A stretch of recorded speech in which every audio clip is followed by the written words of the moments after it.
I call the August 11th, 2026 regular Planning and Zoning Commission meeting to order at 6:04 p.m. Going to call for roll call. Commissioner Bayless. Present. Commissioner Chivington. Present. Commissioner Duran. Present. Commissioner Haywood. Here. Commissioner Martinez. Here. Commissioner Talia Pietra here, and Commissioner Holman is excused for the evening. Let the record reflect that a quorum is present for the meeting. Approval of the agenda. Director Schultz, are there any changes to the agenda? Madam Chair, I do have one suggested change. And actually, I do not, I'm sorry. No changes to the agenda. Okay. Is there a motion to approve the agenda? Yeah, I'll move to approve the agenda. I second it.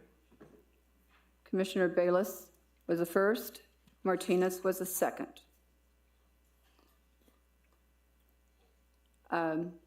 Bayless, Commissioner Bayless? Yes. Commissioner Chivington? Yes. Commissioner Duran? Yes. Commissioner Haywood? Yes. Commissioner Martinez? Yes. Commissioner Talia Pietra? Yes. The motion carries unanimously. Public comment period, and there was no one signed up, so we are going to go through the public comment. And Darnell, was there anyone online? No. Okay, thank you. The consent agenda, all matters listed under the consent agenda are considered to be routine and will be enacted by one motion. There will be no separate discussion of any of these items. If discussion is desired, that item will be removed from the consent agenda and will be considered separately. So we have approval of the minutes from July 14th, 2026 regular meeting. Are there any corrections or comments from the commissioners? Seeing none, is there a motion to approve the minutes for July 14th, 2026? Second. So Chivington first and Bayless was a second. Commissioner Bayless? Aye. Commissioner Chivington? Commissioner Duran? Yes. Commissioner Haywood? Yes. Commissioner Martinez? Yes. And Commissioner Talia Pietra, I am going to abstain because I was not here. The motion carries unanimously, right? On a 4-0 vote, yes. Okay. Are there any corrections or comments from the commissioners on this? Again, wishing to provide testimony during this portion of the meeting, including applicants, agents, members of the public, must sign up on the corresponding sign-in sheet. Will all of those who will be speaking before the commission tonight please stand in to be sworn in? This is for all public hearings and applications on the agenda tonight. If you will be speaking on any of the public hearings and applications, please stand. Attorney Bruner will now swear in those providing testimony tonight. And Madam Chair, might I introduce new Village Attorney Bruner to the commission? This is her first Planning and Zoning Commission. We are very grateful for the work of Mr. Chappell over the years, but excited to have Ms. Bruner here as well. She has experience in this type of planning and zoning work from the city of Albuquerque, and we're excited to have her on. Thank you. Welcome. Thank you. I'm happy to be here. Okay, here's the oath for all of those who are planning on testifying tonight. Do you swear to tell the truth under penalty of perjury? I do.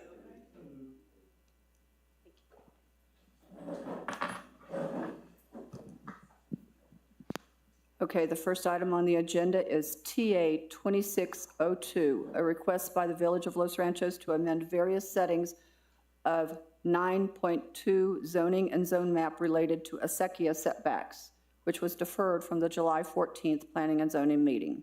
Director Schultz, may we please have the planning report? Thank you, Madam Chair, commissioners, and members of the public. This is the second hearing on this matter related to zoning regulations near acequias or ditches or drains. The village has taken the time over the last month to continue to listen to the testimony that not only occurred at the last Planning and Zoning Commission, but I've had lots of people in my office over the last month. I understand there was a public meeting held on Sunday on this item that I was unfortunately not able to attend due to illness. but there has been kind of continuing and ongoing community conversation over what should the village rules be, very narrowly related to setbacks near acequias.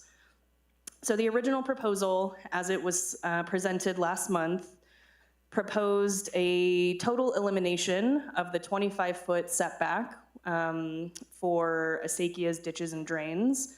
The proposal before you this evening has been nuanced and massaged a little bit in response to public comment. So I'll talk a little bit about the change as it's before you this evening, and then I'll back up a little bit and tell you a little bit about the origin of this change. So let me start with an overview of what's been modified since last month. First, for properties that are greater than half an acre, the 25-foot setback would remain unchanged. Most of the lots in the village are greater than half an acre, and so for those properties, if a portion of your property has a ditch, a drain, or an acequia along its edge, that 25-foot setback will continue to be in place. What's proposed to change is for the smaller lots in the village. Those tend to be the lots that are zoned R2 and R3, of which there are quite a few pockets in the village. The proposal is that 25-foot setback would be reduced to a 15-foot setback, acknowledging that those lots are generally more restricted because of their smaller size, and that scaling that setback seems appropriate. The proposal will clarify that setbacks are always measured from a property line. There has been some ambiguity at the village over the years with the way the text is written, that sometimes that setback was measured from the bank of the acequia, which is subjective. What part of the bank? Sometimes it's been the center line of the ditch, which I think is also not a reliable place to measure. But property lines are reliable. They are codified, they are platted. We have documentation to know where those are. And so the setback moving forward, whether it's to be 15 feet or 25 feet, will be from the property line. Maybe most importantly, as a part of this proposal, we're implementing a new protection related to acequias that doesn't exist in the code today to protect access for maintenance, water, etc. Because right now in the village, and this is true of most zoning codes, you can build a wall or a fence right on the property line. It's the only kind of structure you can build on a property line that is never subject to setbacks. However, because sometimes acequias fall behind property lines or on property lines, this means that the village may technically have to approve a wall or fence permit that restricts someone's access to that acequia. So you'll find new text in the proposal that's been presented to you tonight that says, if you have a property where you're building a wall or fence, and that wall or fence is within 10 feet of the acequia, that you have to go through this, it triggers this new process where you essentially have to get consent from all the property owners kind of downstream of that acequia to make sure that their access is protected. So that's new text in the plan. And then the final change is the creation of a definition called a community ditch. Right now, the village code really only acknowledges MRGCD operated facilities by definition, but there are a lot of ditches in the village that are not owned and operated by MRGCD and should be subject to the same protections that those ditches get. And so there's a new definition for community ditch proposed as well. So that was some pretty major massaging that the village did in the last 30 days since the last Planning and Zoning Commission meeting.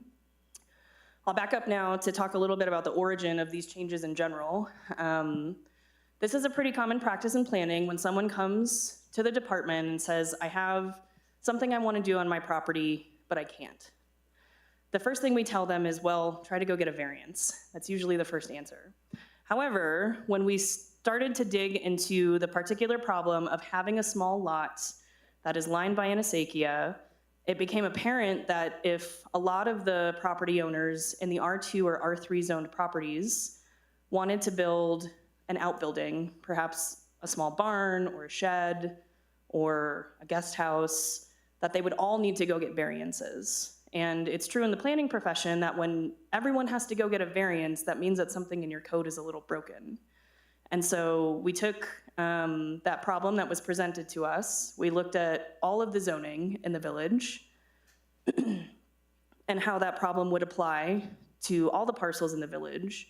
And it seemed to be that there is an issue with small properties and a required 25-foot setback. And so that's why the proposal before you tonight nuances out big properties versus smaller properties. Smaller properties, smaller setback, but still a setback. Larger properties would retain the 25-foot setback. With all that said, the village is requesting another 30-day deferral on this item. The village acknowledges that there's more desire for communication and perhaps more conversation about this revised proposal as it's being presented to you tonight. And so if it's the will of the commission, we would appreciate another 30 days to continue to work through the proposal. And with that, I'll stand for questions and look forward to hearing public comments on the revised proposal. Are there any questions for the Commissioner Schultz? I do have a question. Is your microphone on? Oh, sorry. In the write-up you had, you defined something called a community ditch. And I wasn't clear on that definition as it applies to the things that you're talking about. So could you help me understand that? Sure. Let me read a little bit from the proposed definition itself, which says a community ditch means a man-made conveyance for irrigation water that is not a part of the MRGCD irrigation system and that serves 2 or more properties or water users and is operated or maintained collectively by those users or by an acequia or community ditch association organized under, and then there's a state statute referenced. So this tries to make a distinction between the facilities that are owned and operated by MRGCD, which are typically platted as right-of-way. They are not platted into private property, and the community ditches that tend to kind of feed into those larger ditches. So right now, the code it has a definition for acequia, but it only acknowledges the MRGCD facilities. So this is a way for the village to also offer the same setback protections and the same kind of wall and fence protection that I described earlier to the smaller ditches that kind of feed off of the larger MRGCD ones. The code just doesn't contemplate those at all today. And the village does think that those are a critical piece of infrastructure, just like the MRGCD ones, and so they should have the same protections. Okay, so bottom line is that it applies to the community ditches as well as the others. Yes, Commissioner Chivington, that's correct. Thank you. I have a couple of questions. The existing ordinance includes the word drain, and that's no longer in your new amendments. Why was the drain removed? Yeah, Madam Chair, Commissioner Bayless, the word drain didn't have much meaning to the village in terms of either the existing definition of acequia or ditch. When we think of the word drain in terms of the rest of the code, we're thinking of a way to kind of get rid of water off a property, and that's not what these kind of ditches and acequias are supposed to be about.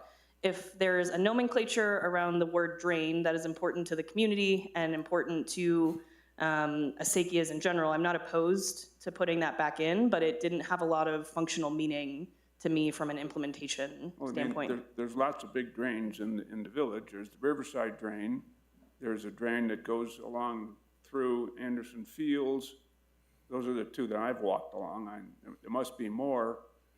If there's a legitimate reason to require a setback from an MRGCD acequia, why wouldn't the same logic apply to requiring a setback from those drains? Commissioner Bayless, for those drains you're describing, is it your assertion that they would not fall under the existing definition of acequia or community ditch, that we would be omitting facilities that we are regulating today? Because that's not my intention, and I don't think that's what either of the definitions would result in. Well, the existing language includes the word drain. Is there a definition of drain? There is not. All right. So do you believe that the word acequia includes structures like those drains that I just described? Commissioner Bayless, I do. Okay. Second question, your new section 9 about somebody wants to build a fence on a property line that abuts a community ditch, they have to present an agreement signed off on by all of the property owners or people who have rights to that ditch. But then you say the applicant is responsible for identifying affected parties, and the village shall not determine ownership, water rights, or the validity of easement claims. So if I want to build a fence on my property that abuts the ditch, how do you know that I have obtained the agreement of everybody who has a right to that community Madam ditch? Chair, Commissioner Bayless, this is a good question. I do think in the subsequent meeting, if this item is to be deferred, that last sentence needs to either be removed or changed. It's true of any application that comes through the village that they present an application in which they're purporting to have provided us true and accurate information. It's then staff's job to kind of fact check that. And the way that that would play out for this new regulation is someone would come in with a wall or fence permit. They would self-identify that there is a drain, I'm sorry, not a drain, an acequia or a community ditch. Community. And we would do a visual inspection to look at how many properties kind of downstream from that ditch on their property are, and we would require the agreement from all of those folks. So this statement is really asking the applicant to do some of that work up front to acknowledge that I have an acequia that serves 4 properties down from me. It is my responsibility to get an agreement from those 4 property owners. Staff will certainly fact check that, and the way we will do that is by reviewing maps to see how many properties down that ditch or acequia goes from their property, and if we don't see those property owners on the agreement, we will kind of give that application back to that person and say, no, you actually have to go talk to these other people as well. I think what this was trying to get at is that water rights are extremely complicated, and that the village is not trying to arbitrate water rights as a part of this process. And we're also not trying to say, we don't know if that ditch is being used, if it's active, if it gets water or not. Just the fact that it's there means that we are going to require you to maintain access to it in perpetuity, whether the second, third, or fourth person down from that is actively receiving water and using water or not. I agree it's a little confusing, and I commit to having some either better or stricken language at the next hearing. Well, what bothers me is the fact that it just says within 10 feet measured horizontally of the center line of an acequia. That could include the mother ditch that feeds this whole system. And if I have to get the approval of everybody who has the right to take water from that ditch, I got to get everybody in the village to sign off on my agreement. And that would physically probably be impossible. I mean, Commissioner Bayless, I hear your concern. I think the village has taken a position that you should make sure that all those people downstream have access. yeah. I will say I could probably pull up some maps to demonstrate this. If you're talking about the kind of big like feeder ditches, those tend to be platted pretty far outside of private property. And so those folks are not going to be able to build a fence within that 10 feet center line anyway, just because of how the property lines fall in relation to where those larger, generally MRGCD owned and operated ditches are. I have a question that may somewhat feed into that. I'm not personally familiar with a particular situation, but I've heard hearsay that there's some ditches that go through private property. So the setbacks are somewhat irrelevant if the entire ditch goes through a property in terms of protecting public access, is the argument. Can you try and clarify that for me? Madam Chair, Commissioner Haywood, in the visual analysis that I've been able to do, there are certainly ditches that are on private property, but not generally through like the middle of private property. And so even if they are existing totally within the private property line, the folks who have that same ditch on their private property downstream should still have that access protected. And so whether it's kind of inside or outside the private property line, those folks should have their rights to maintenance and inspection preserved. And I think the village is making the play that whichever side of the private property line it's on, you have a right to have access to that. Does that answer your question? Sort of, but the comment that was made, I think it was the last meeting, and hearsay that I've heard is more public access for recreation rather than maintenance. Which, I mean, in my sort of limited understanding of the scenario, because I don't know one personally, I'm assuming people have access at the moment and they're worried about it being taken away. And I'm not quite sure how that argument falls into a setback change. Madam Chair, Commissioner Haywood, I think I better understand your question now. I do think there is some confusion about kind of public access rights and private access rights. For ditches that exist wholly on private property, the public does not have a right to walk those now, and you are, kind of technically trespassing if you choose to do that. So that is not really a part of this equation. The MRGCD facilities, the larger ones, which are platted as right-of-way, that preserves the public access in perpetuity. No part of this proposal relates to kind of opening up private property for public enjoyment. It's really about maintenance, operation, and inspection of those ditches for the private property owners who have rights to that water. Does that better answer the question? Okay. I went to that meeting on Sunday, and one of the words that came out is opening a can of worms. And I think it really has a relationship to the reality that, A, the village has to understand in their process of going through. And the secondary is that this is one group, and there's probably many other groups that are interested in input and trying to understand, because I think the whole key to it is understanding the bigger picture of what is on a level of private, RMGCD, all the existing ones. My question is there a plan of being able to formulate how we're going to be able to get input? Because I think input's going to be one of the critical points of making sure that everybody's voice is heard. And there might be a real simple, minute piece of property that we may not know about that will be affected. And if it comes up, how are we going to be able to integrate it into the bigger picture? Because I think this is a code change that's obviously in need of, but to basically be able to hit all the points that are necessary, that I'm grateful for that we're going through this process.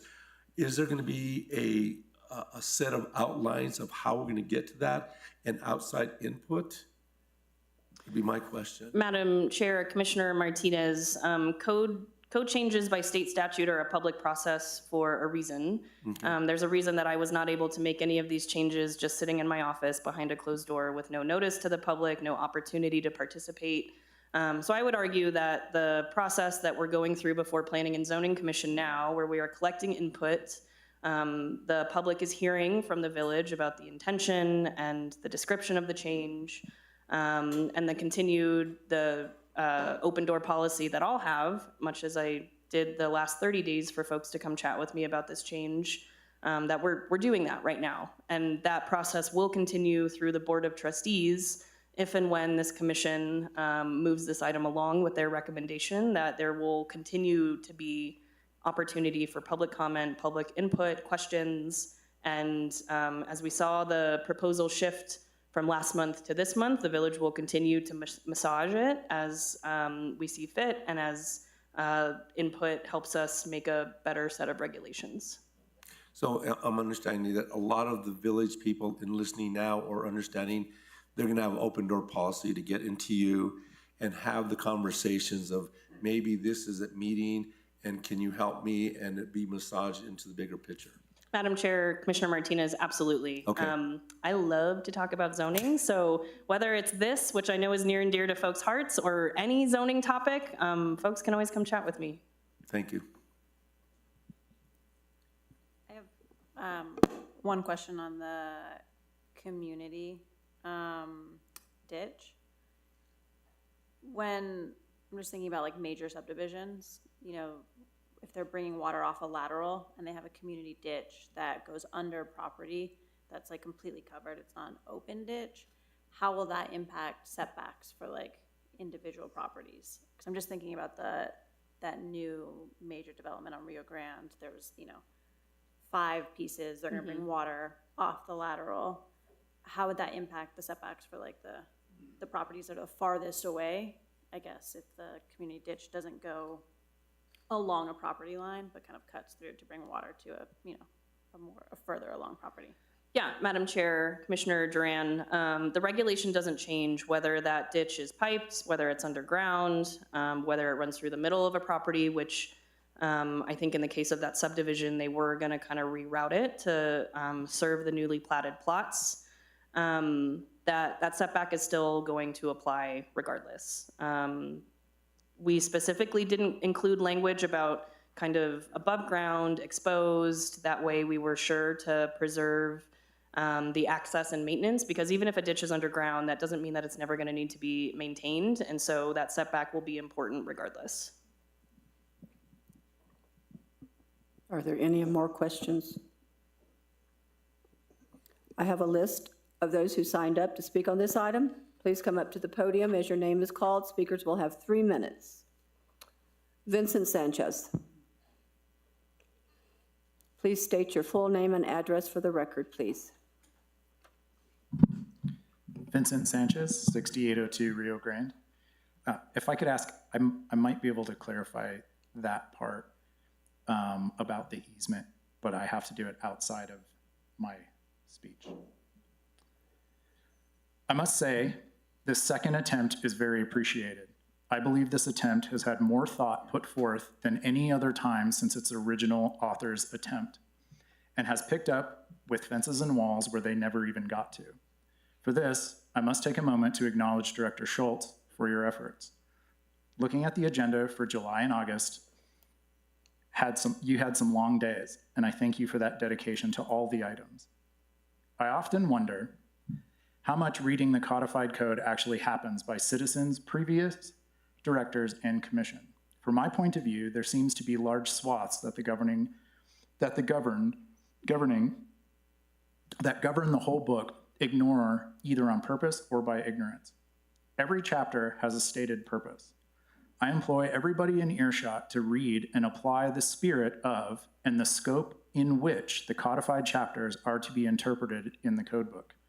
In Chapter 9, Section 9.1.3 purpose, Section 9.1.4 interpretation, it gives guidance how all must be viewed, old and new additions to this binding document. Paraphrasing, it says, these regulations are intended to create an orderly, harmonious development of land in order to establish conditions favorable to the health, safety, and convenience and general welfare of citizens, to recognize, preserve the Village of Los Ranchos' history, culture, and their importance within the Rio Grande Valley. More specifically, provisions of these regulations are designed to achieve adequate provisions for light, air, public open space, water, drainage, safe convenience, circulation of people and goods, accurate and complete surveying, preparation, and recording of plats thereof, suitability of lands for the coordination of land development as stated in the official plans, policies, and such ordinances adopted by the village. Last month, in my haste in writing my statement, I made an error. I stated 60% when in fact it is 40%. Lastly, I would like this issue to be tabled until a citizen group can be established and has 30 days to come up with a review of the proposed amendments. I am begging that a community group is rapidly formed. The missing dialogue with citizens is part of the reason this is such an issue. This community is capable of having an objective group that can hash out a lot of the idiosyncrasies easier now that the goals of the department have been presented. I pledge to be available as much to the convenience of others as I can be. I know I am not alone in spending a large amount of personal time understanding how each spoke of this wheel affects the whole. I have spent time creating simple modeling and representations of code language and would like to explain it to who would be interested under different conditions. Anyone just has to ask. I'm done. Just want to state, this will be very quick, I promise. The speaker's time has expired. If you will allow it. I guess I'm waiting for approval on that. Yes, you may. Okay. Keep it quick, though. It will be very quick. How they are defined is, and how you know where they are, is that they are an easement that exists on a plat. And when they are platted, they're legally recognized. And that kind of creates a very simple place for the village, and this is my opinion, to be able to make determinations. If it's on the plat, the legal authority falls to the village. If it's not on the plat, the property owner or the person that's using that ditch or has for a period of time must try to make that recognized legally. But if it is on a plat, it's defined by survey with distances stamped by authoritative bodies and legally recognized. So Thank you, Vincent. hopefully that answers that. Thank you. Olga Sanchez? If you'd please state your full name and address when you get to the podium. Thank you. My name is Olga Sanchez. I live at 1130 Green Valley Road. And, you know, in the 34 years that I've lived here, this is the first time that the commission has openly communicated and tried to work with people. And I really appreciate that. This is in the right direction. And my husband and I were very impressed with how the direction is going. Now they're like a can of worms, and it's kind of like you have to take sections of the worms, you know, groups of the worms, because the villages have acequias that are adjacent to their buildings and homes, and there's acequias that pass through property lots, and there's acequias that are 1 acre that are so odd that maybe they need a custom fit, you know, like 2 fits. It's not going to work for that 1 acre property to have 25-foot setback. And then there is acequia access easements that are platted on property documents, and those are definitely things that are not like determined or easement agreements. These are actual platted easements on records. And it seems like it's, you know, clear that we follow those, just like property lines. So that's what I had to say. And I wanted to really thank the zoning commission and the trustees.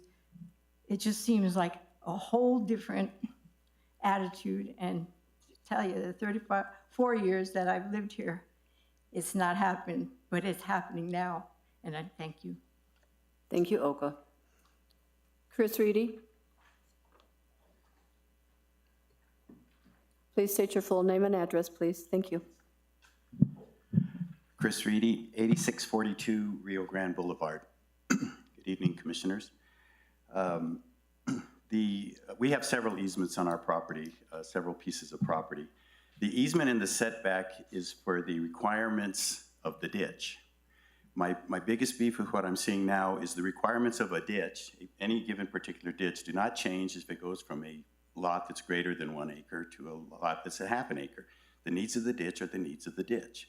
So I don't see how you can differentiate between just the size of the lot. Additionally, there's a lot of very long, narrow lots in the village that have ditches, acequias, either on one border or both. They're still going to be punished the full amount of the setbacks, where it creates a great imposition for them to develop. When someone with a smaller acre, which are fewer in number in the village, gets the benefit of a lesser setback. There's a couple of other things, as Vincent mentioned. I think the thing the village needs to focus on, more so than the easements and all that themselves, is the easement line. So every ditch should have an easement. My 2 particular properties, I have a 3.8 acre lot that the main canal, the MRGCD main, is on my east border. It is a 120-foot wide easement. The ditch is itself and the roads that service it are probably 60 feet wide. So there's a good 20, 30 feet on each side. Their easement line and my property line should be the only thing that we need to worry about a setback from as far as any further development. If someone were to build a house back there, they should have the same rear, front, side easement or setback as anyone, because the ditch is being accommodated in that 120-foot easement. So we need to just take our readings from those lines, and they need to have a designated easement that's appropriate size for either the a supply ditch or a small lateral. So these are all just my opinions, and I appreciate everybody's effort that's gone into this. Another problem I have, or another concern, is the MRGCD absorbed all the community ditches in this area in the 1930s. There's a state statute that regulates what defines a community ditch. It has to have agents, it has to be registered with the state, it has to have a MyRedomo. And to my knowledge, and I believe I'm accurate, there are no community ditches in the village of Los Ranchos. Private property is private property. If a ditch is on private property, it's a private property ditch easement. So you're opening up a can of worms, Pandora's box, all of those things are happening when you start redefining community ditch. There's state statutes and everything that already do that. So I think it's detrimental to go there. The speaker's time has expired. And I'll make it quick. Casey Ish with the Middle Rio Grande Conservancy, I think he was cautioning the board when he spoke last time. And I think we need to, I think we definitely need a lot more input, and I think we should include the MRGCD in everything we try to do. I thank you for your time. Thank you. Mel Eves? State your full name and address, Mel. Thank you.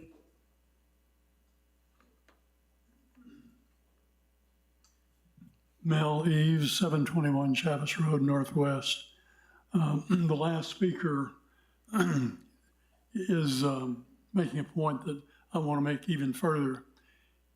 These ditches are ancient. I've lived out here since 1955, and my parents originally had a place at Chamazal and Rio Grande, 10 acres, and now I have 2 acres over on Chavis Road along the Allison Lateral. And virtually every piece of property abutting these ditches is subject to individual contracts when the people bought that land, and the easements have been granted to the Middle Rio Grande Conservancy District. And I think you're opening a box of Pandora's, as Governor King would say. You better really know what you're doing, because the history of this area is very ancient, and there are probably different types of agreements on every piece of property that abuts a ditch, and I probably have jogged up and down every ditch in this village, and I can't really think of one. A piece of property that doesn't have a fence on it between it and the ditch. No one in the past has ever required you to get downstream water users to sign off on fences that are up here in the village. Those fences don't really affect the flow of water, and the fences that are there now, like there's a big chain link fence between me and Allison Lateral, and then the wineries on the other side. But that fence has been there, I don't know how many years. I bought the property about 35 years ago, and the fence was there, and it hasn't been changed. I just think I would ask, why are you doing this? Is there somebody who really wants this? Do you have a lot of complaints from the village? I think you may be addressing a problem that doesn't need to be addressed. If individual property owners want to have a setback adjusted, there's ways to do that. They can come and get a permission from the village to try to do it. But I think you're really opening a can of worms here, and unless you literally are going to have to be aware of all these agreements. The speaker's time has expired. So that's all the names on my list. Darnell, is there anyone online?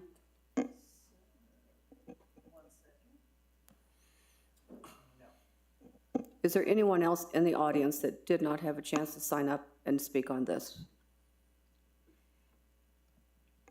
Okay. Commissioners? Yeah, I want to address what Mr. Eve said. The reason we're doing this is because we already have, I'm sorry, the reason that Shanna did this is because we already have an ordinance that said there's a automatic 25-foot setback from all these ditches. And the feeling was that we didn't need that 25-foot setback because we already have setbacks, front, side setbacks for other reasons. And the first draft said, let's get rid of all of these special acequia setbacks. And that attracted a flurry of public comment last meeting about, or maybe it was 2 meetings ago, about why we got to protect the ditches, we got to have this and that. And so Shanna tried to address some of those issues by, instead of just getting rid of all of the setbacks, kind of reducing them down for the small lots, which was the concern of a lot of people.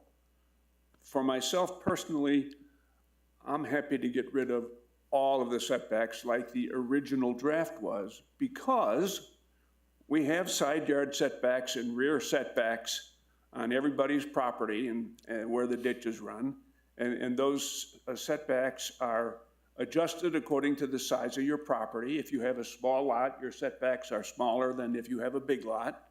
The whole purpose of setbacks generally is to protect the neighbors, and I don't see what difference it makes if it's a neighbor private property or a neighboring ditch. The protection should be the same. And so I'm happy that we tried to make an accommodation to adopt or address the issues that people raised last time. But most of the issues that people raised last time had to do with, they're gonna stop me from walking on the ditch. They were addressing the wrong problem. We don't have a problem of people being denied access to private property, because that doesn't exist now, as Shanna said. So I applaud the effort to try and address some of the public issues. My own personal feeling is we already have setbacks from property lines. Those seem to be working. There are ways to seek variances in special circumstances. I would be happy to go back to the original draft and say, we don't need a special set of setbacks for ditches and acequias. We already got setbacks. Let's live with those and just take out all of this special acequia setbacks. That would be my opinion. Anything else, Commissioners? I want to make a motion to defer TA-26-02 for 30 days. I second. Commissioner Martinez made a motion to defer first, and it was a tie on the second between Duran and Chivington. So we need a vote? Okay, thank you. Commissioner Bayless? I vote to defer. Commissioner Chivington? Defer. Commissioner Duran? Yes. Commissioner Haywood? Yes. Commissioner Martinez? Yes. Commissioner Talia-Pietra, yes. The motion carries unanimously. And just an aside to Shauna, we're not trying to make more work for you. You already did the first draft. Now we got a second draft. I think we just have to decide which way we want to go. Let the record show the public hearing on TA 2602 is formally closed. Next item is ZMA 2601. James Strozer, agent for Betty Jo Stafford, trustee, Stafford RVT, request a zone map amendment from R3 to C1 for the property located at 352 Vineyard Road Northwest. This was deferred from the June 9th Planning and Zoning meeting. The following will apply to this item of business. The Planning and Zoning Department has deemed this matter to be a quasi-judicial procedure, which means that certain individual processes and protections are required. Of these protections, one of these protections ensures the adherence of due process, including but not limited to full disclosure at the time by any member of the commission of any real or potential conflict of interest associated with this matter, engagement in any ex parte communication regarding this item. Commissioner Bayless, do you have a conflict of interest in this matter? I do not. Have you engaged in any ex parte communication regarding this item? I have not. Commissioner Chivington, do you have a conflict of interest in this matter? I do not. Have you engaged in any ex parte communication regarding this item? I have not. Commissioner Duran, do you have any conflict of interest in this matter? No, Have you engaged in any ex parte communication regarding this item? no, Commissioner Haywood, do you have a conflict of interest in this matter? No, Have you engaged in any ex parte communication regarding this item? no, Commissioner Martinez, do you have a conflict of interest in this matter? Yes. Madam Chair, that means that Commissioner Martinez will be recused from this item if he's self-identified as having a conflict of interest, and typically the village rules state that that individual needs to physically leave the room for the discussion. So while you keep asking about conflict of interest, I'll go make Commissioner Martinez cozy somewhere. Sequester him somewhere, yes. Commissioner Talia Pietra, do you have a conflict of interest in this matter? No. Have you engaged in any ex parte communication regarding this item? No. So I'm going to wait until she comes back.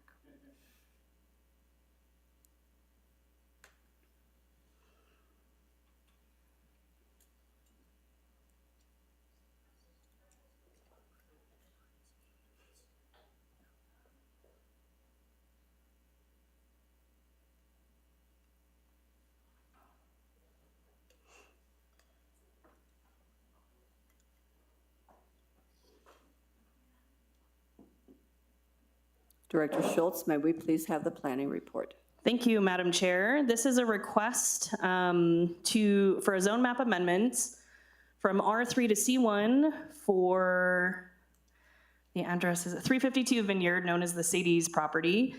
There is a request from the applicant to defer for 60 days to allow time for additional approvals to make their way through the review and approval process. Namely, that's going to be a replat and also a site plan, both of which will come through this board. The applicant is here this evening if you have any questions, but otherwise, I would request deferral for 60 days. I have a question. As I recall, the last time this matter came up, the zone change was an up or down, yes or no, and we couldn't attach any conditions to it. And now the applicant wants to present us with a site plan and a sketch plat. Do we vote on those before or after the zone change? Madam Chair, Commissioner Bayless, that's a great question. I think the order of operations that you should contemplate is the plat, which would kind of combine all the properties first. The site plan, which would tell you the arrangement of the arrangement of the property, parking, buildings, et cetera, and then the zone map amendment to make sure that those other two elements, which really assure the protections that the community is worried about related to access to the property, where the building will be, where the parking will be, if you can make sure that those are kind of in place and approved first, then the zone map amendment could happen. And that is just a matter of how we situate things on the agenda. So there is a way to attach conditions to the zone change. Madam Chair, Commissioner Bayless, I don't see it that way because they will all have to be independent decisions. And so if for some reason the plat is not approved, it's not that you would condition the zone map amendment, you would deny it because you are not favorable towards how the lots are oriented, for example. I have no animus toward Sadie's. I have nobody over there, but I'm sympathetic to the concerns that the neighbors raised. And what I'm concerned about is, let's say all three of these come up to us next time and we approve the zone map change and say, okay, you can have C2, I think it's they're asking for. Is there any legal reason at that point that the applicant could say, I'm withdrawing my request for the site map and the site plan and the zone and the plat, and I'll bring you back a new one next week, and now they already have the C2 zoning, and they decide, well, we're just going to sell that property to Fred's Auto Body Shop. I'm not suggesting anything that would, but legally it could happen. Madam Chair, Commissioner Bayless, absolutely, which I think is why Sadie's wanted to come forward with those other two items, and which is why they should be voted on before a zone map amendment is voted on. Okay. So from my perspective, we can protect against the adverse consequences by requiring that plat map and that site plan be required as a condition of the zone change.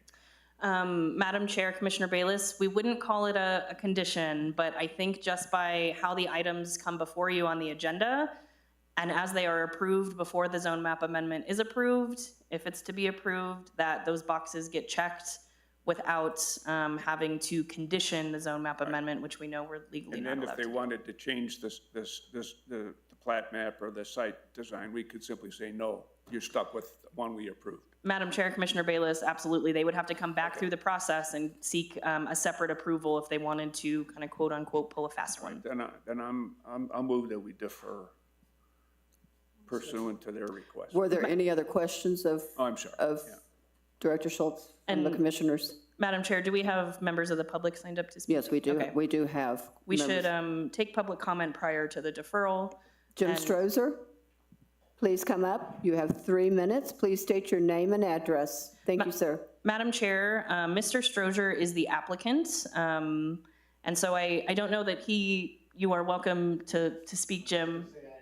Yeah, yes, but he would be speaking on behalf of the applicant team rather than a member of the public. It's okay that he signed up on the public comment sheet, but he's not Okay. technically a member of the public. Sorry. Just figuring all this stuff out. So Jim Strozer, principal with Consensus Planning. I am here representing the owners and Sadie's Restaurant on this application. I just want to say that I agree with everything that Ms. Schultz said, and First, I also want to apologize for how long it's taken to get to this.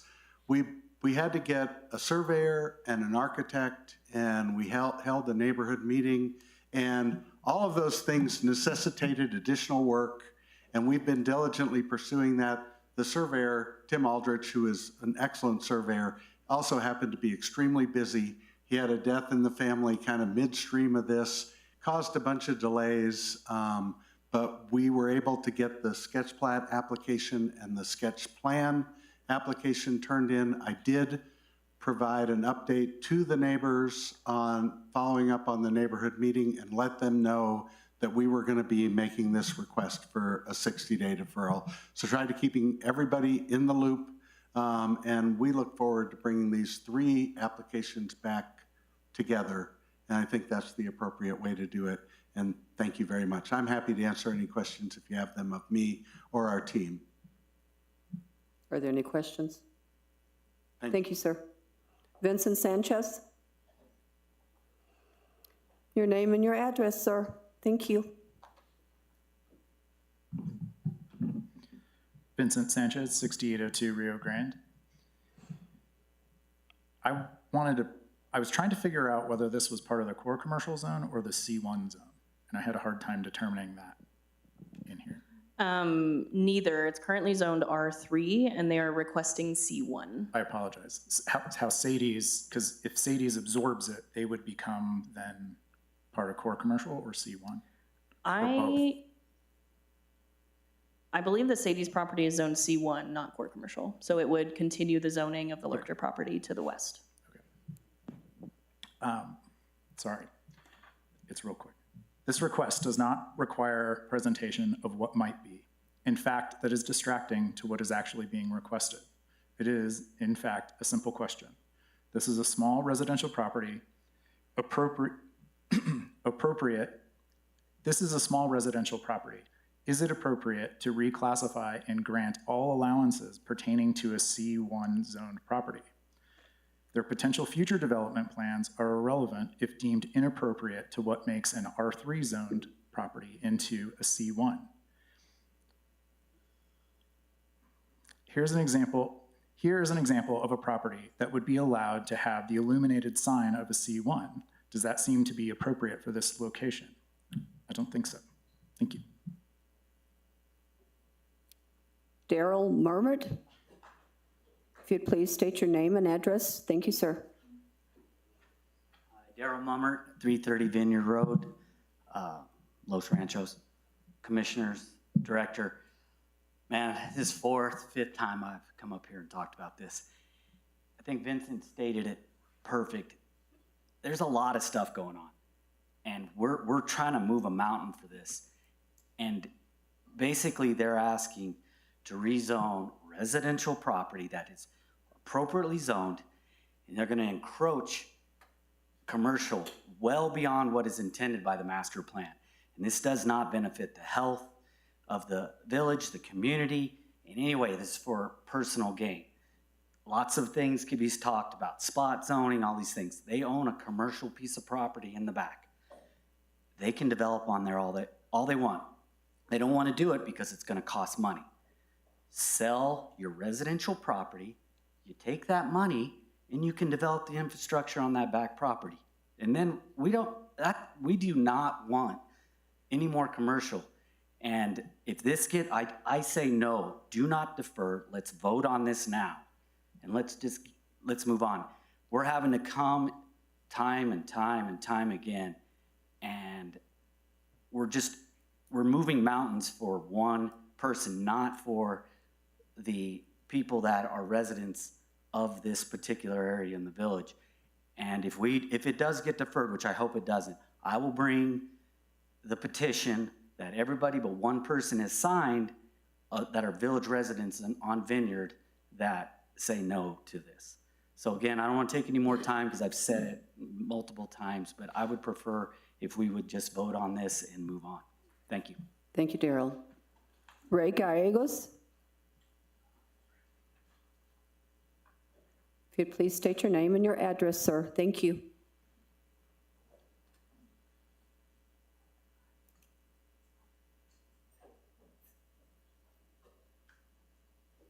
Hello, my name is Ray Gallegos, 348 Vineyard Road Northwest. I'm here to speak for myself, my wife, and my children. We are currently getting signatures for that petition against this from the neighbors in our street.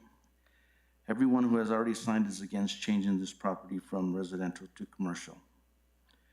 When we met with Sadie's on May 12th, 2026, they showed us property pictures of how it would look if they had already had been approved for the zone.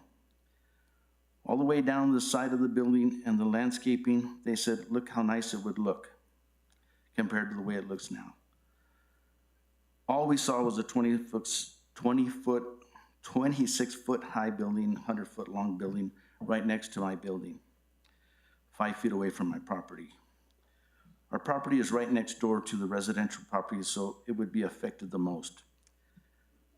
It took us a long time to find a perfect property to build our dream home,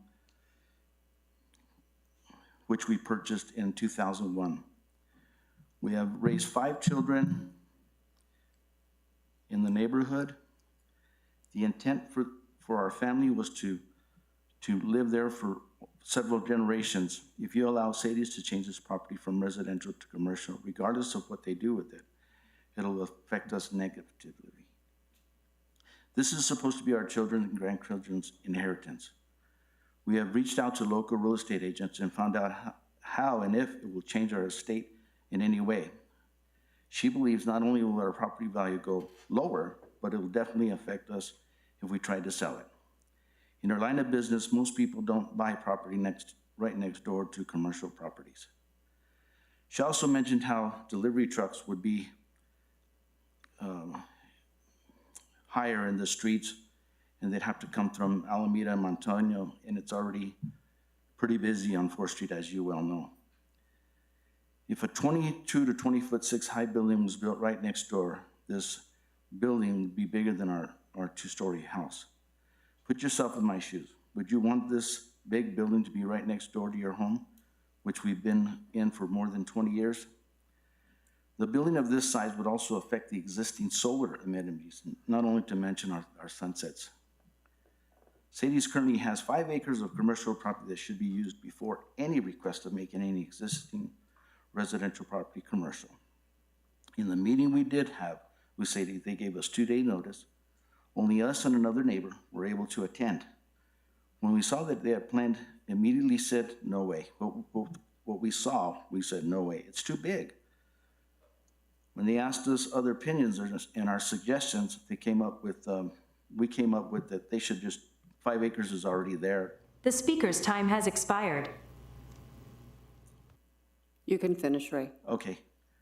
They're planning to build anywhere on the north side of Sadie's is way too big. Their best option is the 5 acres on the property they already have. Thank you. for allowing Thank you, me to Ray. speak. Is there anyone else in the audience that did not have a chance to sign up that would like to speak? Darnell, is there anyone online? No. Thank you. Are there any other comments from the commission?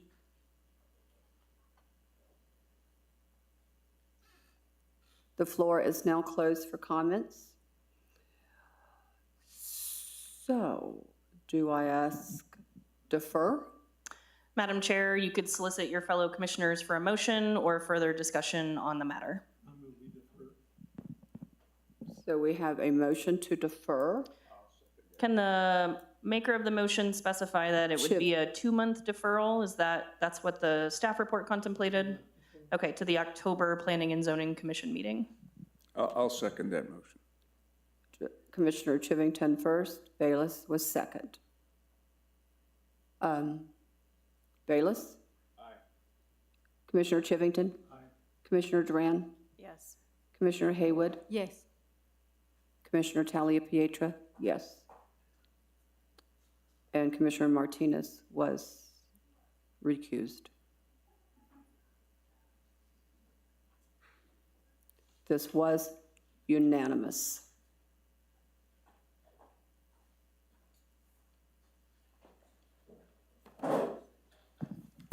Our next item is BB 2601.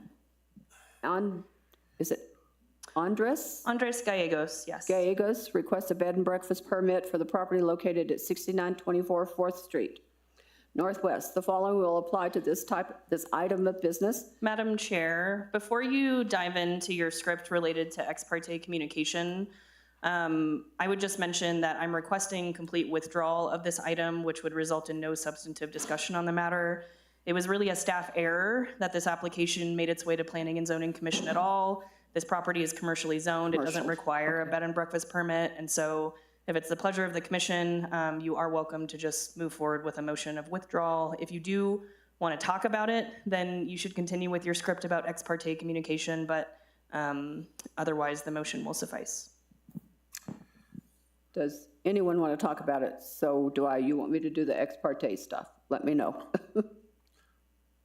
I make a motion to take it off the table.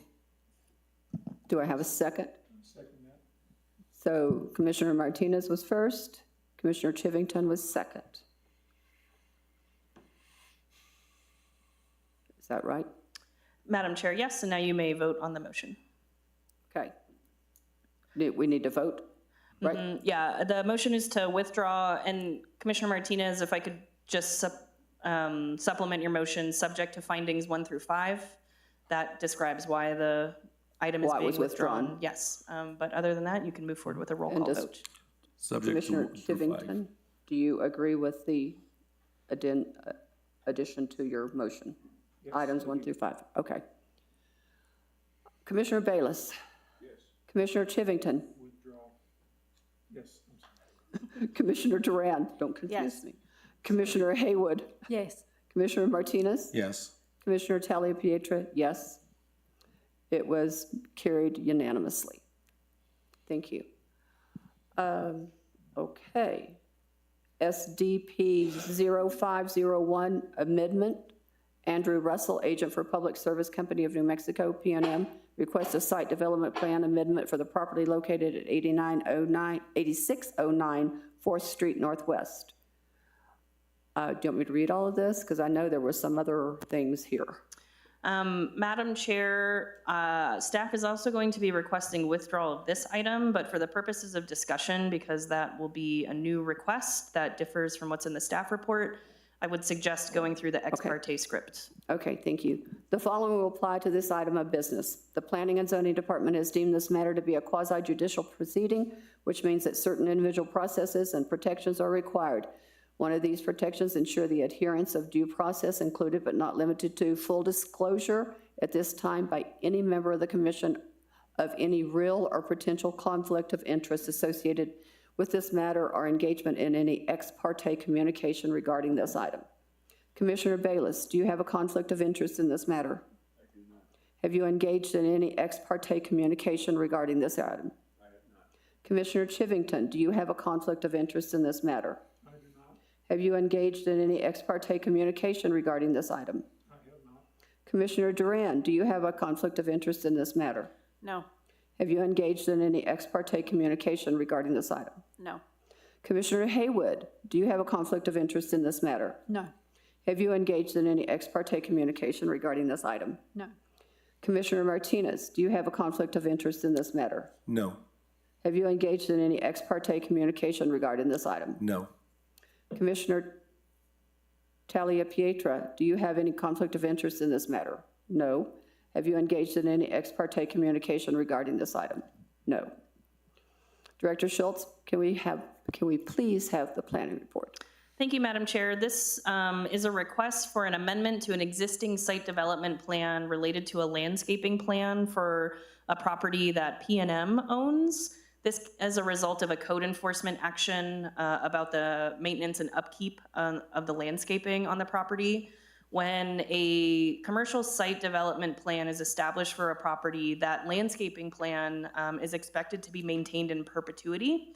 And it was brought to the village's attention that the landscaping had not been maintained since the 2005 approval.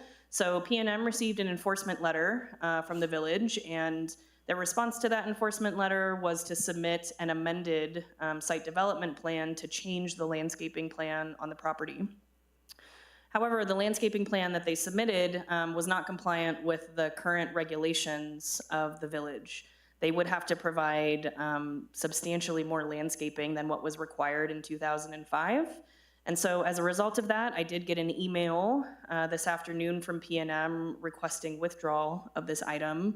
They will instead go back to that 2005 landscape plan, which is still legally in effect and enforceable, and they will bring their property back up to compliance with that plan, as opposed to producing a new landscaping plan, which is what this process contemplated, but would have ultimately required them to actually landscape quite a bit more of the property than the 2005 plan did. So the request comes on behalf of P&M that this item just be withdrawn in its entirety.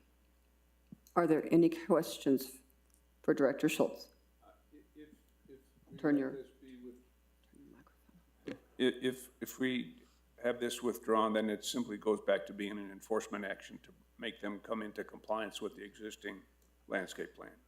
Madam Chair, Commissioner Bayless, that's correct. And in light of this process and the withdrawal, we would give them a little bit of time to come into compliance with that previous plan. But yes, the village will continue enforcement on that property, reasonably so, to allow them to basically reinstall some landscaping that has died in the last 21 years.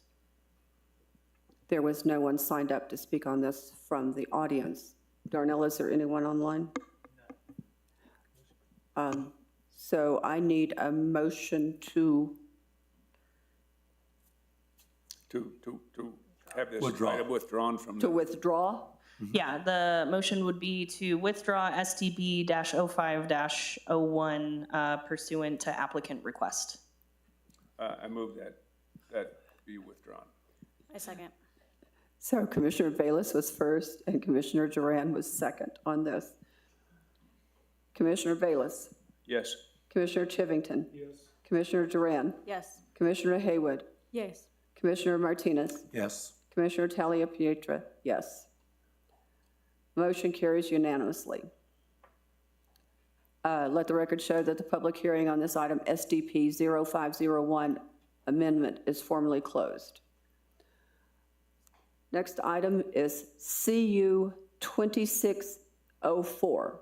Lawrence T. Peterson requests a conditional use permit to allow a guest house on the property located 8710 Rio Grande Boulevard Northwest. The following will apply to this item of business. The Planning and Zoning Department has deemed this matter to be a quasi-judicial proceeding, which means that certain individual processes and protections are required. One of these protections ensures the adherence of due process, included but not limited to full disclosure at this time by any member of the commission of any real or potential conflict or interest associated with this matter or engagement in any ex parte communication. Commissioner Bayless, do you have a conflict of interest in this matter? No. Have you engaged in any ex parte communication regarding this item? No. Commissioner Chivington, do you have a conflict of interest in this matter? I do not. Have you engaged in any ex parte communication regarding this item? I have not. Commissioner Duran, do you have a conflict of interest in this matter? No. Have you engaged in any ex parte communication regarding this item? No. Commissioner Haywood, do you have a conflict of interest in this matter? No. Have you engaged in any ex parte communication regarding this item? No. Commissioner Martinez, do you have a conflict of interest in this matter? No. Have you engaged in any ex parte communication regarding this item? No. Commissioner Talia Pietra, do you have a conflict of interest in this matter? No. Have you engaged in any ex parte communication regarding this item? No. Director Schultz, may we please have the planning report? Madam Chair, Commissioners, this is a conditional use request for a guest house at 8710 Rio Grande Boulevard Northwest. This request came out of a code enforcement action where there was a reported guest house that the village did not have a record of a conditional use certificate for.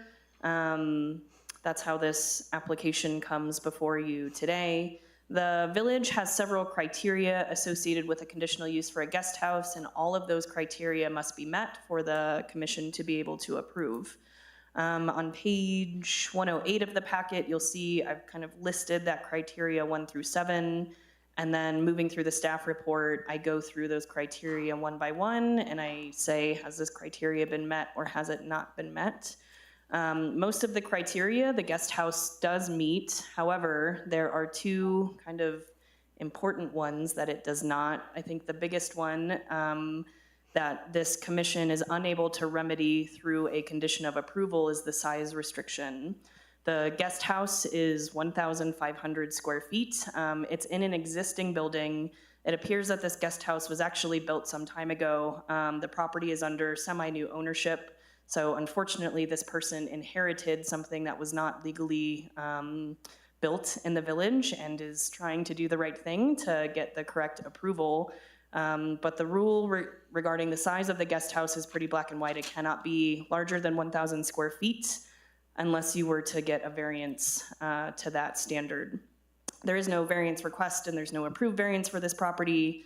And so while the request does meet a lot of the guest house criteria for the conditional use, staff has to recommend denial on this item because of the size issue.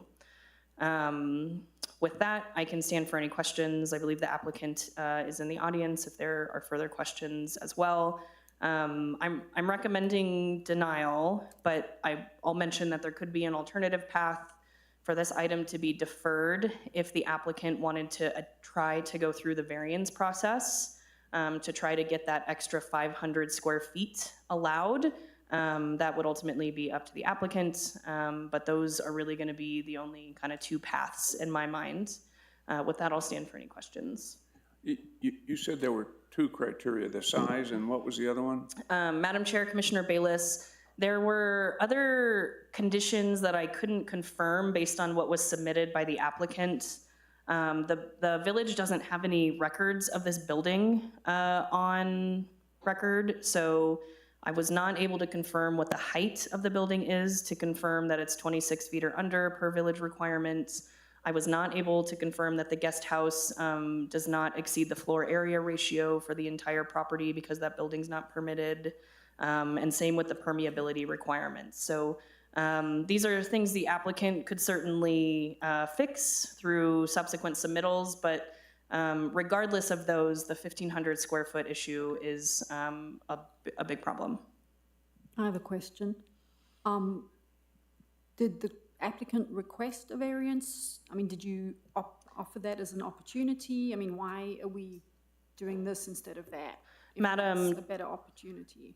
Madam Chair, Commissioner Haywood, staff didn't discover the size of the guest house until pretty late into the application process. I only discovered it, there's a Bernalillo County record that talks about the barn being a certain square feet and the residence being a certain square feet.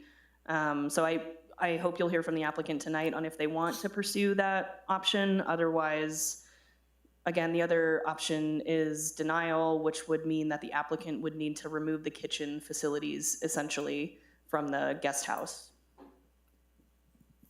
Did you say that the, there's no history of a permit for that building?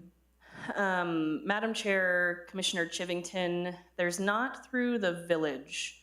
There appears to be building permits through the county, but even dating back to around, gosh, I want to say it was 2007 when this building was constructed.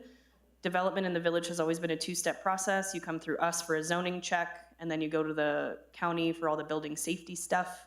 It appears that the village process was skipped back then. So they do have a valid building permit through the county, but not a zone review permit through the village. Thank you. Commissioner Martinez? I guess my question is, I think that we'd all want to see the second phase of it, and I think what we should do is bring him up here, and if he is willing to, I think that's a journey that would make everybody a lot more happier than going through a lot of the traffic. Madam Chair, I think it's very appropriate to hear from the applicant and kind of what their intentions are or interest in kind of moving forward with the process. Is the applicant here? Please come forward and state your name and address, please. Good evening. My name is Lawrence Peterson, and I live at 8710 Rio Grande Boulevard. Madam Chair, Commissioners, thank you for having me. I do want to acknowledge a couple of mistakes that I made on the application process. I think one of them, actually both of them are pretty important, I think, to this. The total square footage of the living quarters in the barn that I bought is about 875 square feet. It's not over the 1,000 square foot number, and I understand that I made that mistake in the application. I came over at lunch and sort of just, jotted down a square footage. After that, I went back and checked it, and it's definitely under the 1,000 square feet. The other thing is it doesn't really have a kitchen. It has what the gentleman at the planning and zoning showed me was the Zillow picture from when I purchased the property that had a like a hot plate shown on a countertop. That's not there right now, so it doesn't have a kitchen.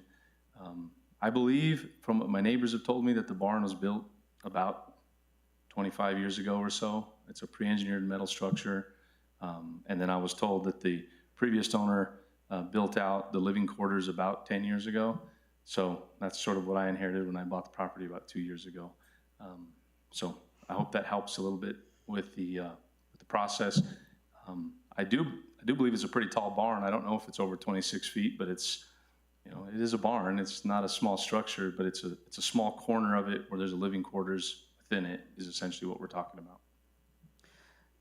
Madam Chair, I might, instead of a denial, suggest a deferral to allow the department time to go, if the applicant is open, letting us on site to measure some of the guest house space, the height of the building to ensure compliance. Because if it can meet those outstanding requirements, I think staff probably could recommend approval with some conditions, but we would need to kind of have some boots on the ground to come take a look at the space first. Sure, whatever it takes. Just want to get through the process. Madam Chair, I would change the recommendation in the staff report then to a 30-day deferral so staff can work with the applicant to go on site to get some measurements. I make a motion to defer CU-2604 for 30 days. I second. First was by Commissioner Martinez, second was by Commissioner Duran. Vote, hold on, I've got to get down to my list. I should know everybody now. Commissioner Bayless? Madam Chair, can I confirm there was no one signed up for public comment? Is that There correct? was no one Okay. signed up. Great, Darnell, thank you. is there anyone online? There's no one on this one. Perfect, thank you. Absolute no one.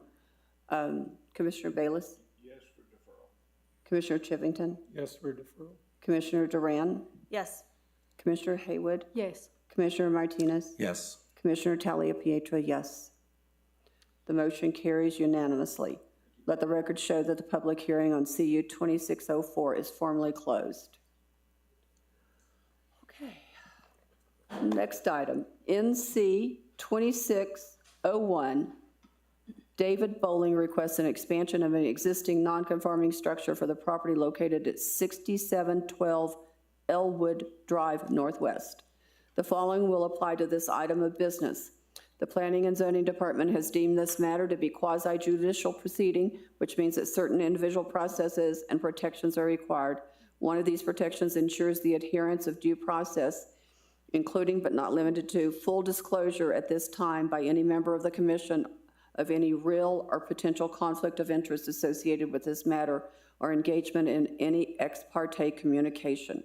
Commissioner Bayless, do you have any conflict of interest in this matter? No, Have you engaged in any ex parte communication regarding this item? I have not. Commissioner Chivington, do you have any conflict of interest in this matter? I do not. Have you engaged in any ex parte communication regarding this item? I have not. Commissioner Duran, do you have a conflict of interest in this matter? No.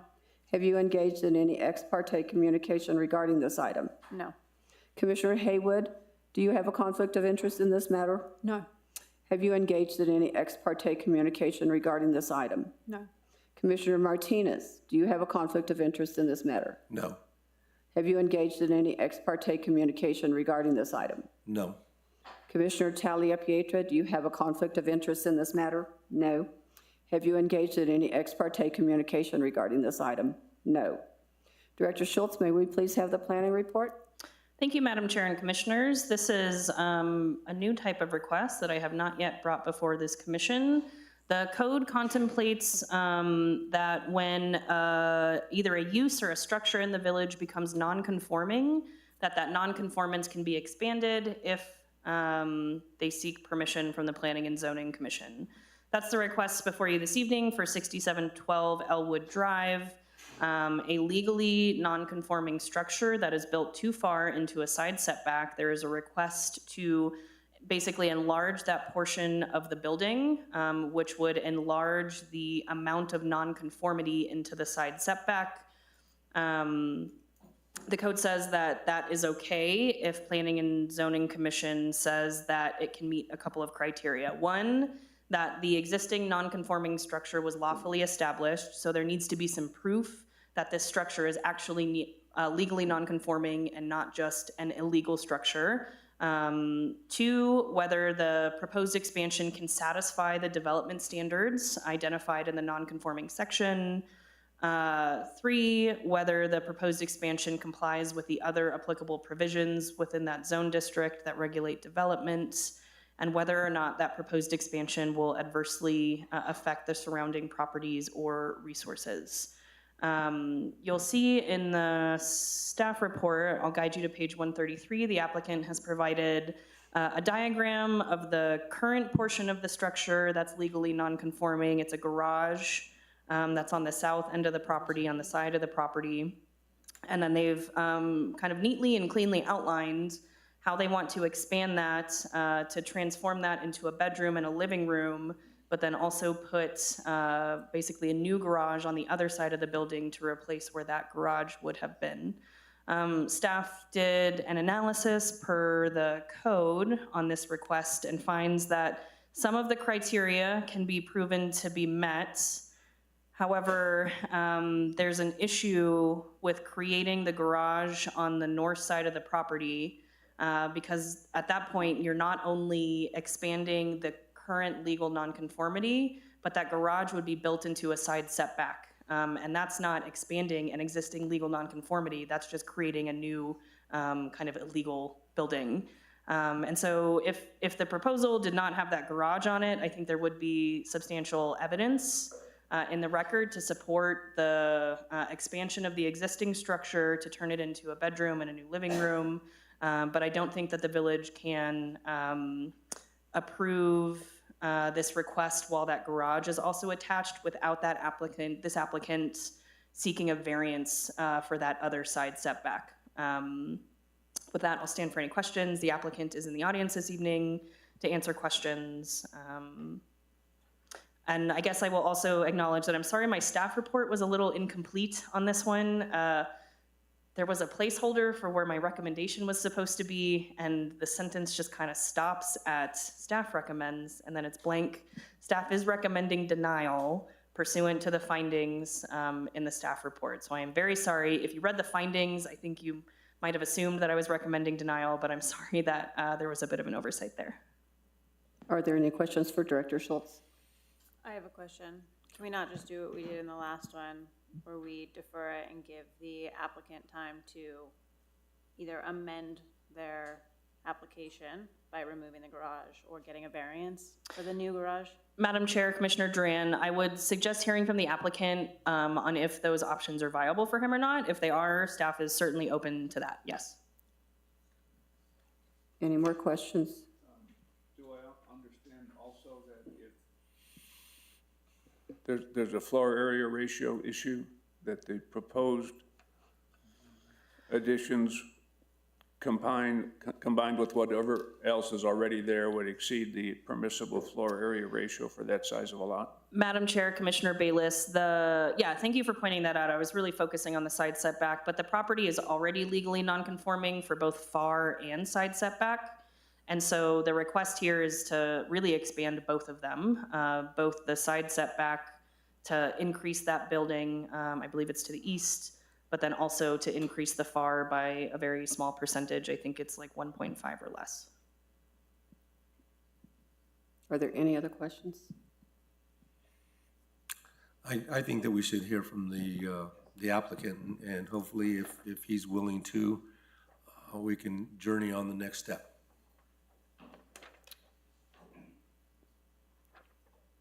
David Bowling. Yes. Please state your name and address. The name is David Bowling, 6712 Elwood Drive. I got some handouts here. We're gonna get into some nitty-gritty about the zoning in Los Ranchos. But let me tell you the history of how we got here. I bought my house back in '98, single man. It was in Bernalillo County. It was zoned R1 in Bernalillo County. In 2003, the village incorporated the Zia Gardens and 2 or 3 other areas right along 2nd Street. In October of 2003, the village basically rezoned Zia Gardens. They effectively downzoned it. And in fact, they basically did a map amendment of the entire village.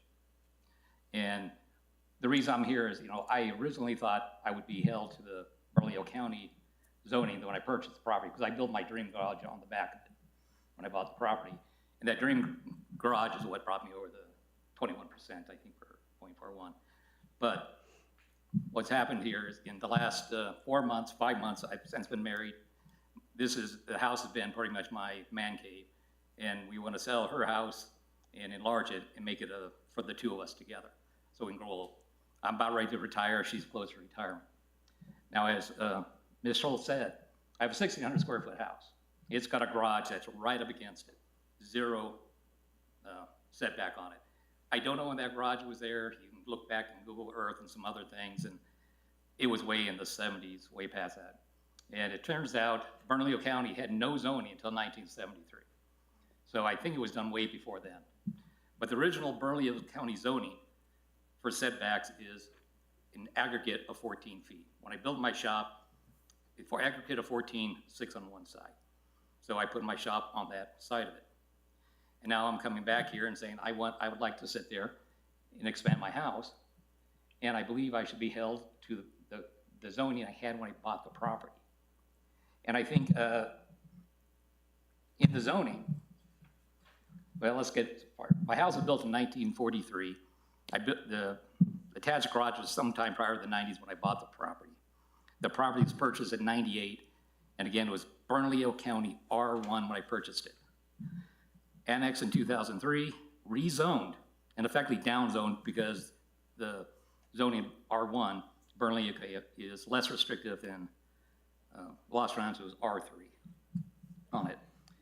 And so I'm looking through this, and when I first started thinking about this a couple years ago, I'm thinking, well, I know what the zoning was, I had built my garage, or my shop. And someone said, you need to look at the Los Ranchos. So I looked at Los Ranchos, and lo and behold, I went from R1 and R3.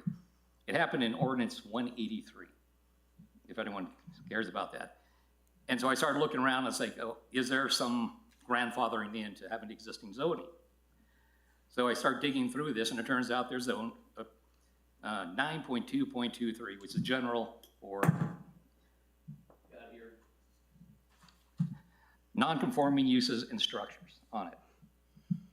And I'm going through this, reading it very carefully, and trying to interpret what I believe it should mean and how it should be interpreted. And there's one E1B, and it says extension or enlargements of non-conforming uses or non-conforming structures and the construction of new non-conforming accessory structures. Very careful point here, unless the Planning and Zoning Commission finds that such extension, enlargements, or new accessory structures will not adversely affect surrounding properties and resources. And under E, there's 5 scenarios, and we're gonna go over that here in a bit. But I took that it was just be one E1B, what I'd be under. And we look at the words here, will not adversely affect surrounding properties and resources. So I go on the web and search everything I can. What does it mean to adversely affect surrounding property and sources? And came up with a big list using AI. Compatibility with the surrounding neighborhood. I have a residential home. I plan on increasing it. I will not be the biggest house in the property or house in the neighborhood. It's gonna be 3,200. There's a house down the street that's 5,400 square feet. Privacy and visual impact. It's an enlargement house, taking the garage from one side, putting another side, putting something above the one garage. It's not gonna visually impact the neighborhood. You know, once built, 2 years from now, people would not even notice it. The house across the street, 2 stories, there's some other 2 stories in the neighborhood. Noise and other nuisances. And that's, again, something that you look into, but it's a house. It's not gonna create any more noise, no more nuisances. You know, parking and traffic. There's just gonna be 2 of us there. Not gonna change any traffic. Again, these are things that would adversely affect surrounding properties. Property values. If you increase the size of the house, it ups everyone in the neighborhood. So I think it's actually gonna help. Light pollution. It's a house. Front porch, back porch lights, all that's gonna happen. Drainage and site impacts. Again, it's a house. It's not gonna have any drainages. It's not gonna have anything. Rain gutters is about it. Driveway safety. Moving the driveway from one side to the other. Effectively, driveway is not changing. Impact on local streets. There's gonna be 2 of us living in the house. It's not gonna impact that. Air, water, and soil quality. It's not gonna impact any of that. Trees, open spaces, and habitats. I plan on keeping the trees on the property where they're at. Utility capacity is a house with 2 people. We're not gonna really change any of that. The one aspect here, we're gonna get into a lot, the character of the neighborhood character. The goal is to design, have a house that fits in the neighborhood. The house was built in 1940. I like that style. I wanna maintain that sort of structure in the property. The addition will be consistent with the goals of the village master plans by maintaining residential character of the area and preserving compatibility with surrounding properties. And basically, I look at the 9.2.23, and from what I gather, and we look at, we're gonna get into this great detail, it says, purpose and intent. The purpose of this section to provide interpretation or relief to land issues that were created and maintained legally prior to October 27, 2003. And this is this aspect of, and this is why we have all this grandfather stuff in the code, and it's based on this date. Now I also want to point out, if you read the master plan, it actually says in the master plan that they recommend transfer of development rights. Transfer of development rights. And I think that was for people moving around within the village. But I think it also should fit for, and it clearly states that transfer of development rights, that if I had development rights when I purchased the property, I should have that transferred when I got into the village. In the master plan, I think clearly says it. But in conclusion on this part, it's not going to change the physical character of the neighborhood. Surrounding neighborhoods not changed. The proposal is residential, and the only thing that changed was the village zoning classification of my being annexed. And I want to say the fact it's non-conforming is something I did not create. The village created my non-conformity when they rezoned me. It's not a self-induced problem. So I got 2 things here. We're going to dig deep in 2.2.23. And I got the actual zoning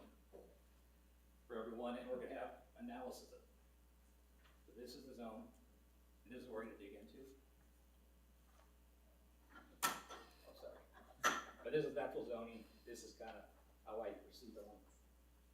Go after it.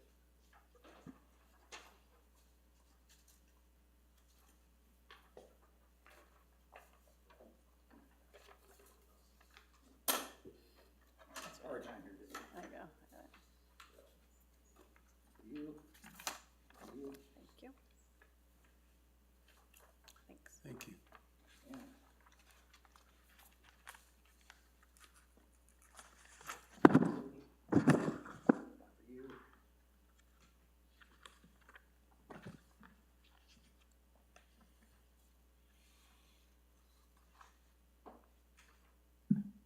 And I want to thank Shanna for, Ms. Schultz for creating this application. We had a lot of, several emails back and forth. She recognized there was an application for this. And the irony is, I've watched a lot of old zoning, and actually it was June 11th of 2004, this very thing came up. And actually, I think it was you, Mr. Martinez, that you brought up this thing, that this is a good path so we get around variances and don't have to deal with stuff. I'm not sure if you remember. There was a house that wanted to enclose a porch that was too close to a fence. Do you remember that? On it. And this was the exact same thing that was going at. And I agree with everything she says about every aspect of what she said in her planning report. A little disagreement on how it should be interpreted. And I think there's an interesting statement that she made, and again, I 100% agree with her. That said, the relationship among, well, let's get into 9.2.23E. And there's 5 situations under E. 1, 2, 3, 4, and 5. And we're gonna be kind of talking about on this one here, that there's 5 separate scenarios. Scenario 1 is basically covers everything, anything non-conforming, making more non-conforming, and pretty much everything in 1. It specifically requires that the Planning and Zoning Commission finds that such extension enlargements or accessory structures will not adversely affect surrounding properties. And that's something you're saying, I'm expanding and I'm gonna go away, more than I want. The next 4, 2, 3, 4, and 5, none of them say you need zoning board approval. And Ms. Schultz made the point that at reading E5, to require complete conformity with every R3 standard would largely eliminate expansion authority of E1 of 1B. And the point she made was that you can't conform to all 5. 5 says you got something non-expanding or non-conforming, and you want to make whatever you can do is to be conforming.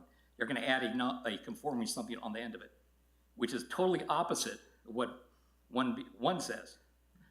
You have some non-conforming, and you want to make it non-conforming. And I believe how this should be interpreted is 1 is the general overall reaching of what's going on. But there's 4 other ones that say if you meet these specific situations, the board's not required, it's administrative approval by Ms. Schultz. Like 3 is your house burned down, you had damage. It's just an automatic, you can rebuild it to the same non-conforming. Now 4 is an interesting one. It's actually not even a sentence. And I don't blame people, I can't spell or write with the darn, so. But it's an expansion of legally existing non-conforming dwelling units, including but not limited to the additional storage rooms, portions of the garage, unless height, setback, lot, and parking regulations are met. There's no verb in it. It doesn't tell you what you're doing. But 5, and the one below it, which something tells me there was something in this thing right, and either 4 or 5, or 4 really wasn't meant to be there or something missing. But 5 says reconstruction and expansion of legally existing non-conforming dwelling units shall comply with the provisions of the governing zone. Now, if I had a non-conforming and I want to add a conforming onto it, it would meet 5, actually 5 and 4. No board approval required.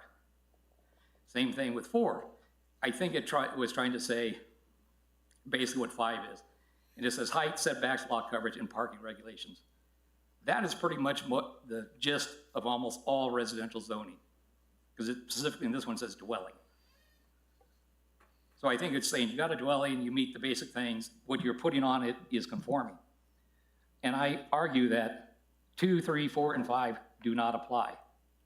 I think it's 1 is the one that applies, which is, in number 1, in 1B, extension or enlargement non-conforming uses. So when you have a non-conforming use, non-conforming, you want to add non-conforming, I must go in front of the board and present that I will not adversely affect surrounding properties and resources. Now, like I said, it's kind of interesting. If you look at the A in this, it has a very specific date, October 23 or 27, 2003. And if you look at this form here, well, I go through this aspect of, it should be 5. You don't pick which, these two, those two, because they're basically not, the last 4 are, if you meet these, don't have to go in front of the board. 1, you have to. And I go through all this. And it's interesting, that Ms. Schultz also point out the relationship among 1B, E1B, E4, and E5 is unclear, and no legislative history was located that resolved the ambiguity. Unclear. And I agree, it's unclear. I interpreted it one way, she interpreted it another way. And that's, and I agree, unclear. But if you go to, I have a section on ambiguity regarding applications. When you have a zoning regulation that's unclear, how do you go with this?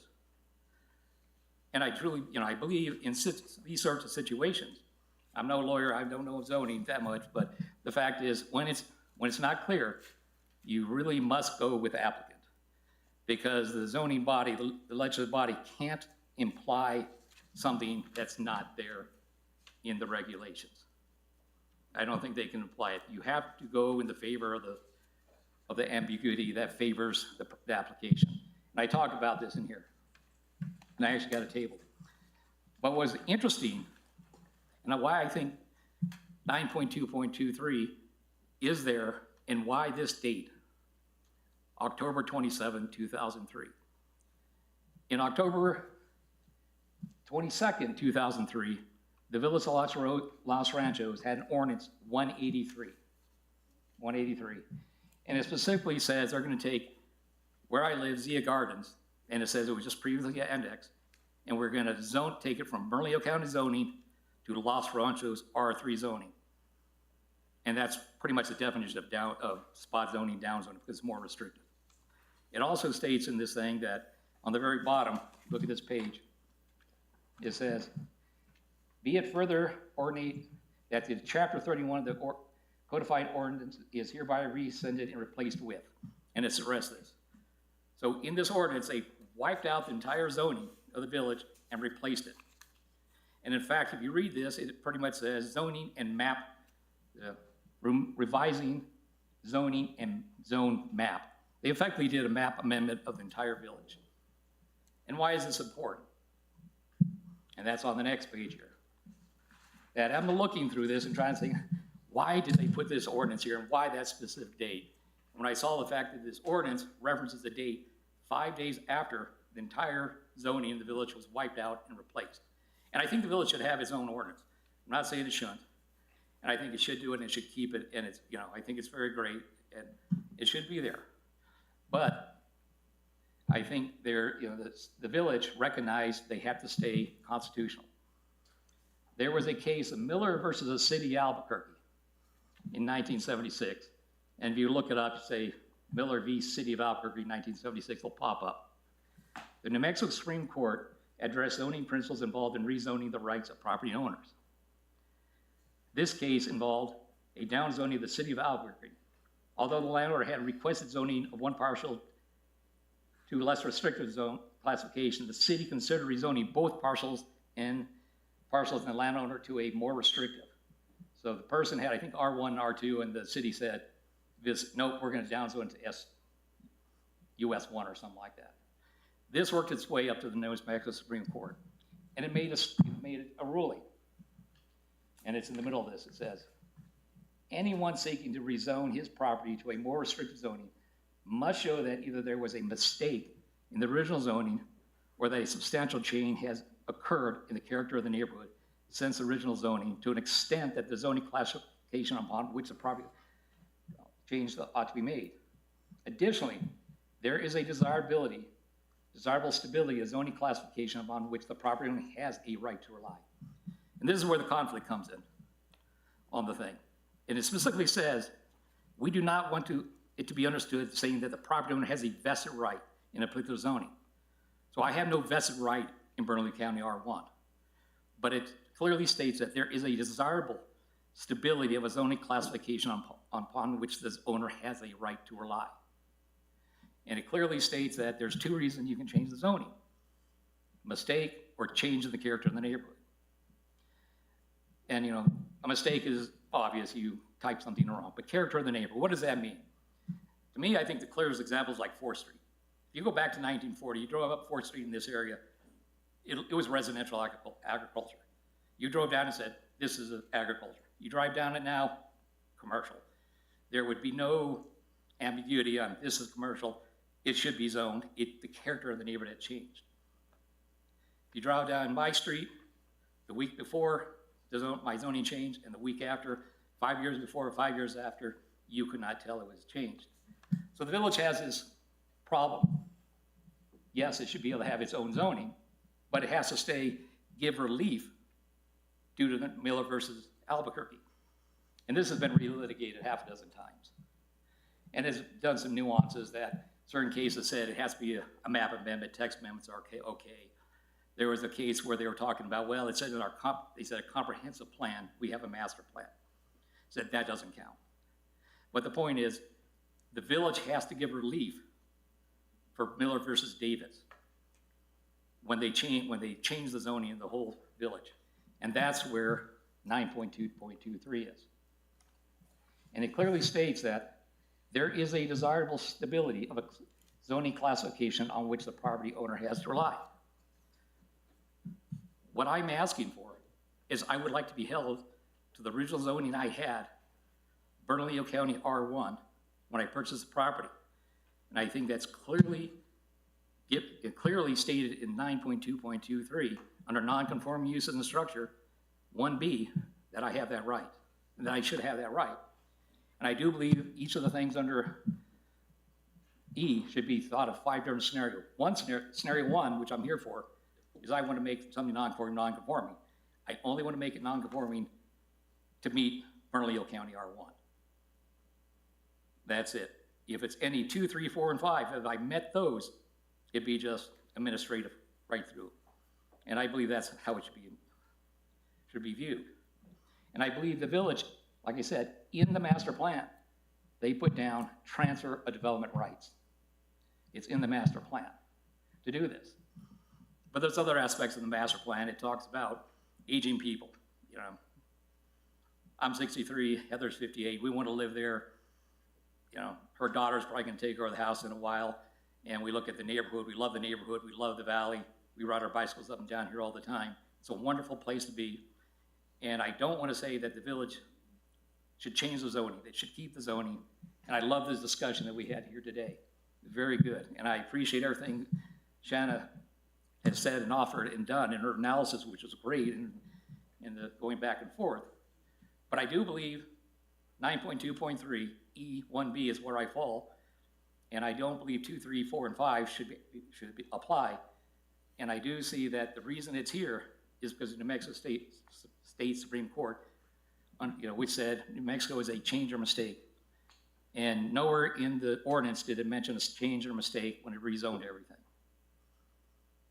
And I'm not an expert on this, so if you have any questions or comments or tell me why my analysis is wrong or how it should be thought otherwise. I'd like analysis from Attorney Brunner, please, because I'm not a lawyer. May I start off with, I guess the first thing that we should kind of start off with is, at the beginning, we defined whether you would be interested in tabling this so that you can go back in. If that's on the table, I think that we need to look at that. And if it isn't on the table, I think that we need to journey the other way. So I'd first ask you, are you willing to table it so you can get with them and try to fix what you guys are working with? That's our first question, and if it isn't, then I think we need to go on the other journey. I'd like to go on the other journey, and if it doesn't, then we'll do it. The problem with the saying, if I put a garage on the north side, if I hit the 10 feet setback, I got a garage 18 feet wide, I can put 2 cars in it. But on the thing is, on the south side, it's now 0. 0. I'm gonna put 8 feet on that side, and I'm gonna put 7 feet on the other way. So I'm actually making it more compliant on one side, less compliant on the other. Okay, so you're saying that you want to Yeah, move on, and- and so we'll get your input, please. Madam Chair, Commissioner Haywood, there was quite a bit of pretty complex legal analysis that we didn't receive until this moment. And so I don't want to speak for Attorney Bruner, but I know that I'm not prepared to speak to much of his rebuttal, which might have a lot of merit to it, but I haven't had time to understand the language, or I'm pretty familiar with the Miller versus City of Albuquerque case, but it's not my job to play lawyer, so I won't respond to that. And so if it's this commission's desire that we kind of dive into the details of his analysis, I think I will have to ask for a deferral of 30 days to allow me and Attorney Bruner time to understand the points that were made in this response. I'd like to apologize Because to me, for that this. would be a really compelling argument, because on the one hand, I think you buy a property with an existing zone, and if it changes, you conform to the new zone. So without any legal backup to say that you should be compliant to an old zone, I'm inclined to say, well, sorry, you know, things change. But if there's a legal precedent where old zones can be retained for some reason, I am more than willing to entertain that information. Can I read? Because I don't think it says should be retained. I'm It specifically- actually looking for Yeah. legal analysis. Yeah, I'm just saying, it says, I have a right, but you can change it. It specifically says they have the right to, I'm not vested in it. Can I ask a question? Is the reason that this property is presently non-conforming strictly because there's a 0 setback to the existing garage? Madam Chair, Commissioner Bayless, it's the side setback, which is legally non-conforming, and also the floor area ratio, which is floor area legally ratio, but- non-conforming. If I recall earlier, you said that the floor area ratio is something we apparently have the ability to concede. Madam Chair, Commissioner Bayless, you actually have the ability to concede on either of them. I think my issue with the application, as it kind of sat before me over the last month, is that you would be approving a new illegal, we would not be able to call it a legal nonconformity, just a new illegal building placed illegally in the setback. No issue with the living room or the new bedroom. I think that's what the code contemplates, that portion of the structure that is legally non-conforming should have the right to be extended, but it's the new structure in its entirety that I can't find room in the rules to allow. Two other questions. You said you wanted to have the benefit of the R1 zone that the county originally Yeah. had for you.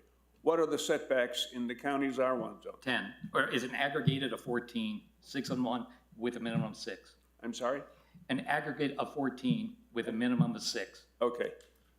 And my last question is, if we get into a legal analysis of this relatively complex document, I want to point out that section E4 does not have a verb in it. Exactly.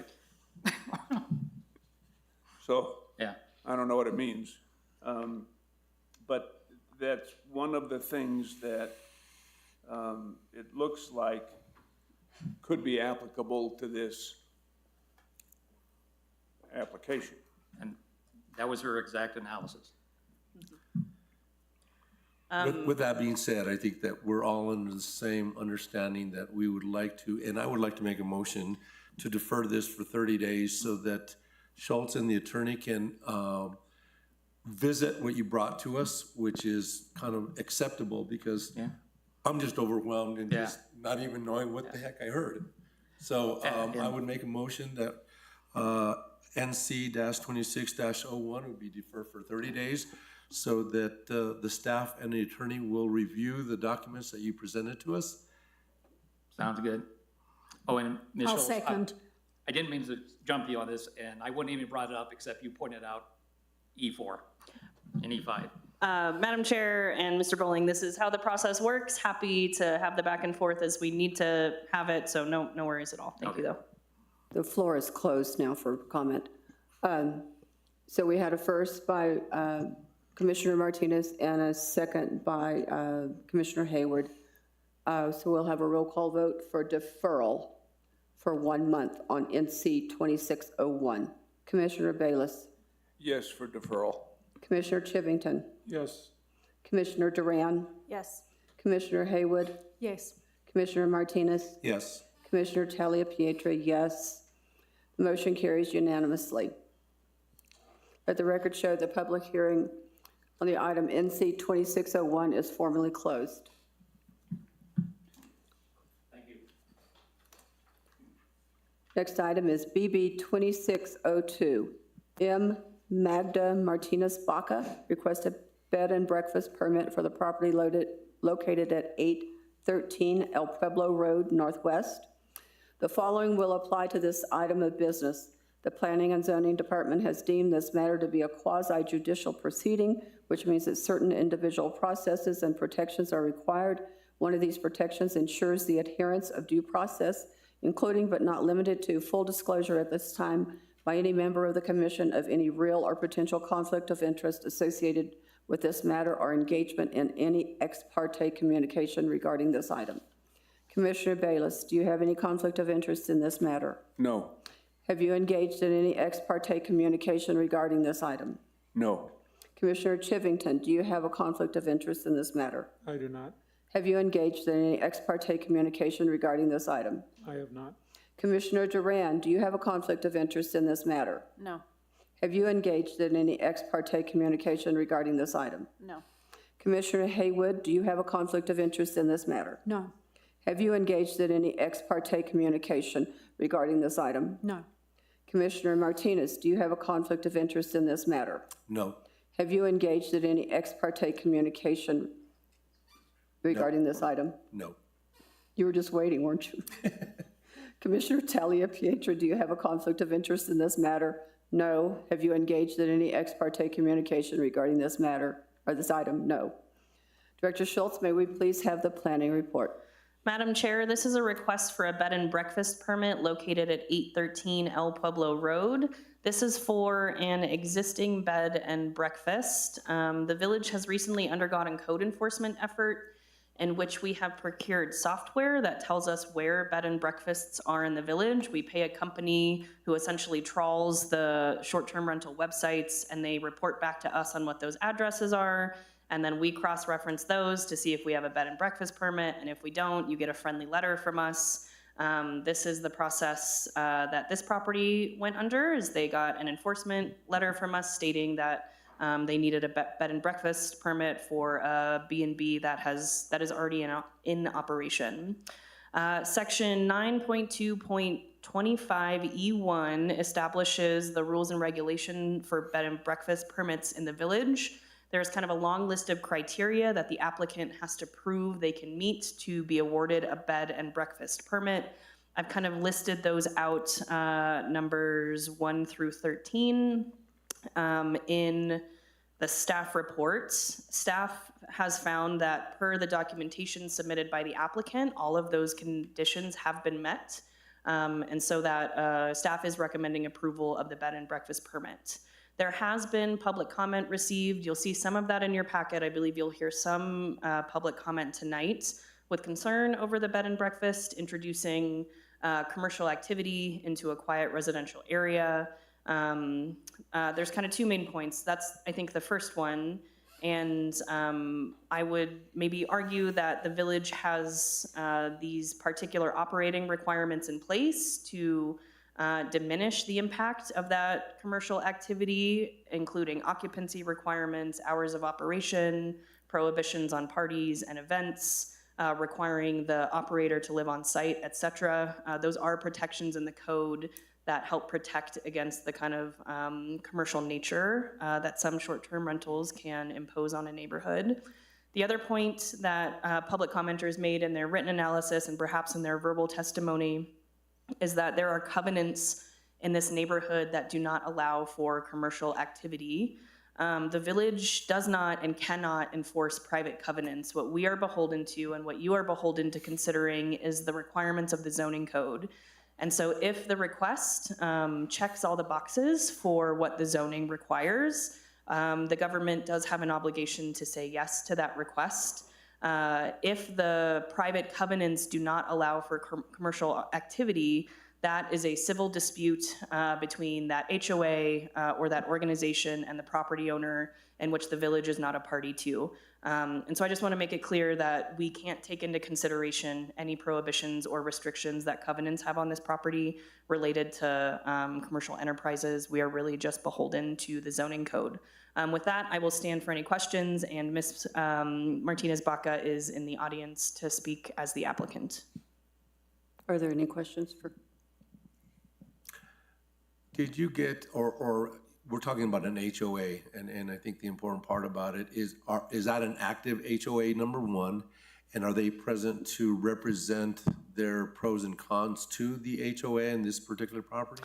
Madam Chair, Commissioner Martinez, I am not aware if that HOA is active or not. I know that there are kind of individual residents we've heard from, but in written correspondence, I did not hear from an HOA president or a board. It was neighbors who received the public notice because they're adjacent to the property. Okay, thank you. I have a list of those who signed up to speak on this item. Please come up to the podium as your name is called. Speakers will have 3 minutes. Ann Wright. Please state your full name and address for the record.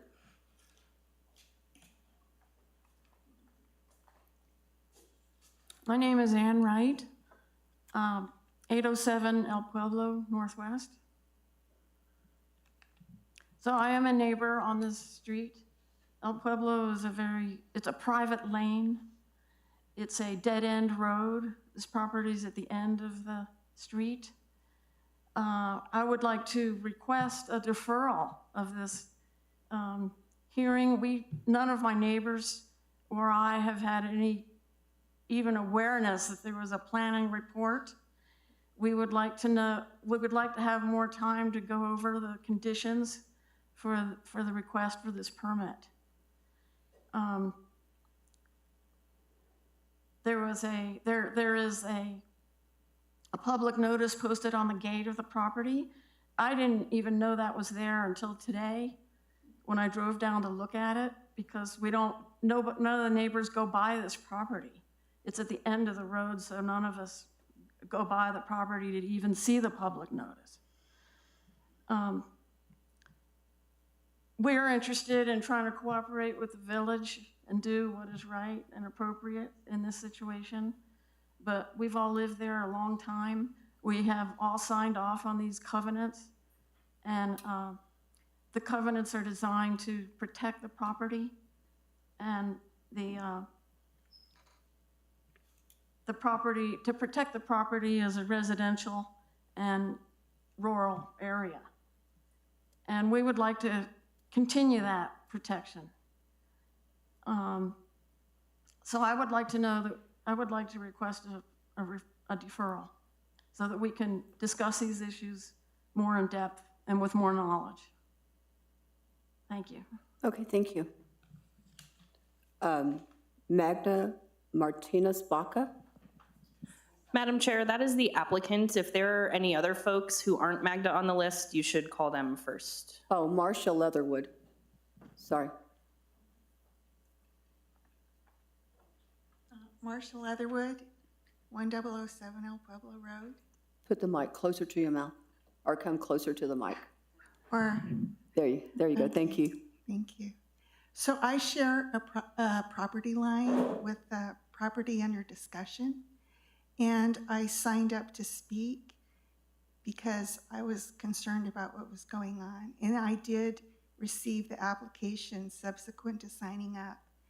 And after reading it, my understanding is the bed and breakfast would be confined to the casita, and the maximum number of people allowed would be 3.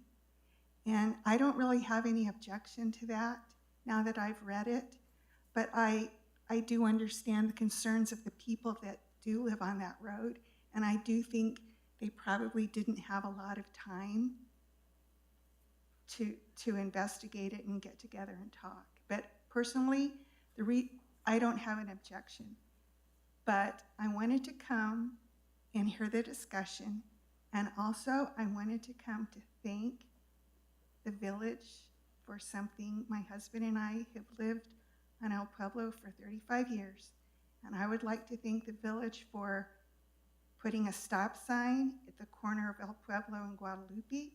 I would like to thank the village for putting speed bumps on El Pueblo between 4th Street and Rio Grande, and I would like to thank the village for putting cross marks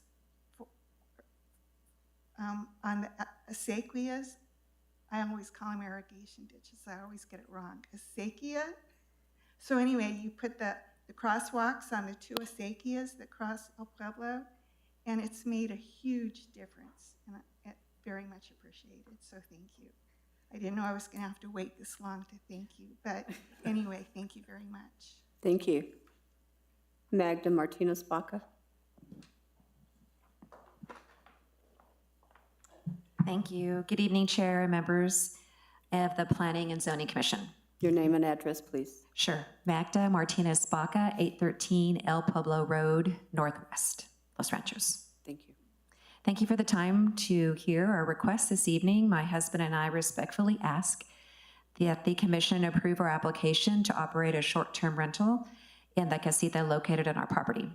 The casita is a separate 541 square foot dwelling with 1 bedroom located independently from our main residence. We believe the casita provides an appropriate space for short-term rental while allowing us to maintain privacy and residential character of Los Ranchos. We have provided P&Z Commission with the necessary information, as Director Schultz has stated, information to review in our application, including the site plan, floor plan, parking, verification of ownership, and the rules of the operation. We understand the importance of being respectful neighbors and responsible property owners. We are committed to operating the casita in accordance with all applicable village requirements, maintaining the property appropriately, and ensuring that guests understand and follow the established rules.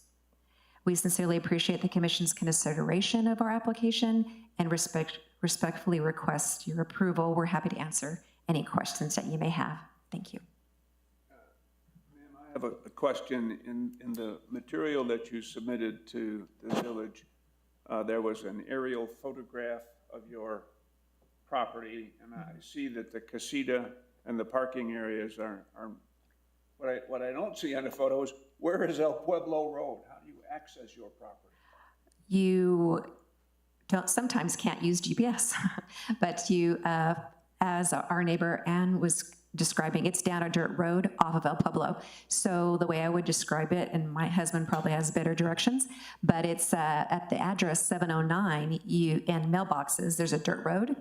You turn down that dirt road, and our home is the very last home at the end of that dirt road. And how many private residences are accessed off this dirt road?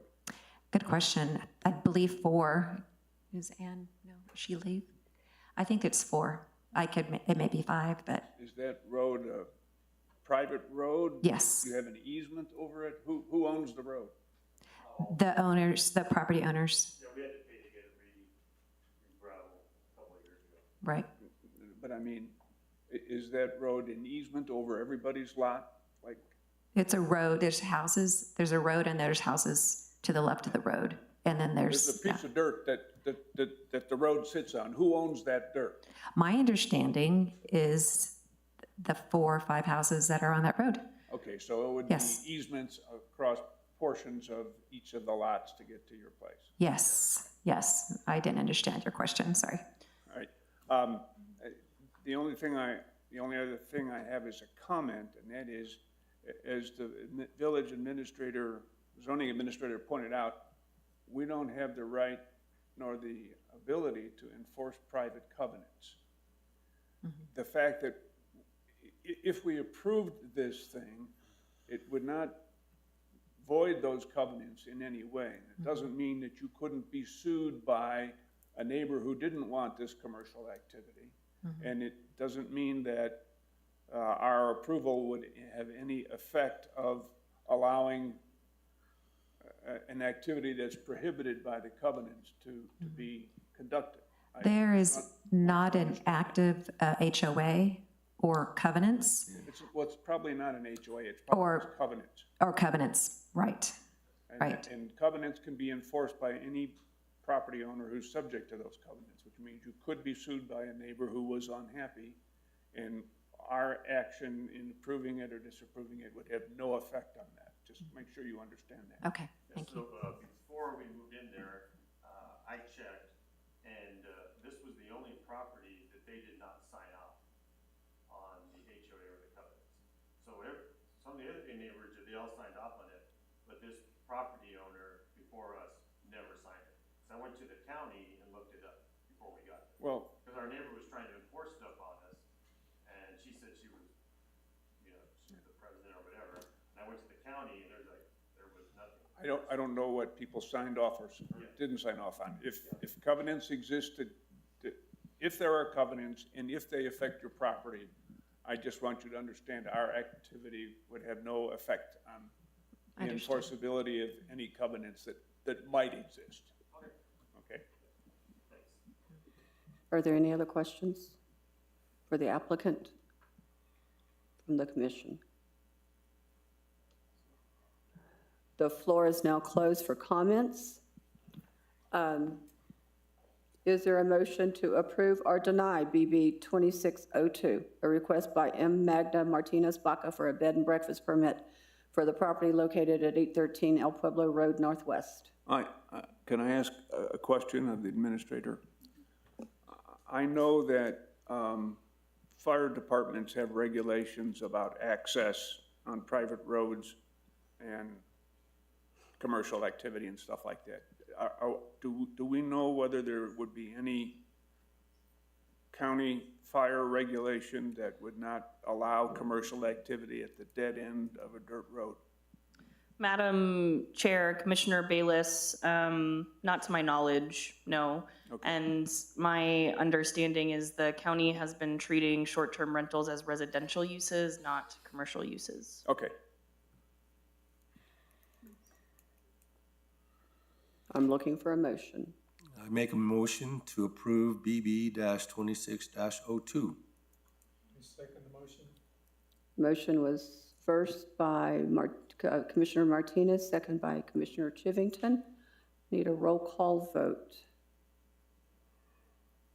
Commissioner Bayless? Yes. Commissioner Chivington? Yes. Commissioner Duran? Yes. Commissioner Haywood? Yes. Commissioner Martinez? Yes. Commissioner Talia Pietra? Yes. The motion carries unanimously. Let the record show that the public hearing on BB 2602 is formally closed. Right. NC 2602, Patrick Shaw requests an expansion of an existing non-conforming structure on the property located at 8115 Rio Grande Boulevard Northwest. The following will apply to this item of business. The Planning and Zoning Department has deemed this matter to be a quasi-judicial proceeding, which means that certain individual processes and judicial proceedings, which means it's, and protections are required, sorry about that. One of these protections ensures the adherence of due process, including but not limited to full disclosure at this time by any member of the commission of any real or potential conflict of interest associated with this matter or engagement in any ex parte communication regarding this item. Commissioner Bayless, do you have a conflict of interest? No. Have you engaged in any ex parte communication regarding this item? No, I have not. Commissioner Chivington, do you have a conflict of interest in this matter? I do not. Have you engaged in any ex parte communication regarding this item? I have not. Commissioner Duran, do you have a conflict of interest in this matter? Yes. Can I continue down with the rest of the list, madam? Commissioner Haywood, do you have a conflict of interest in this matter? No, Have you engaged in any ex parte communication regarding this item? no, Commissioner Martinez, do you have a conflict of interest in this matter? No. Have you engaged in any ex parte communication regarding this item? No.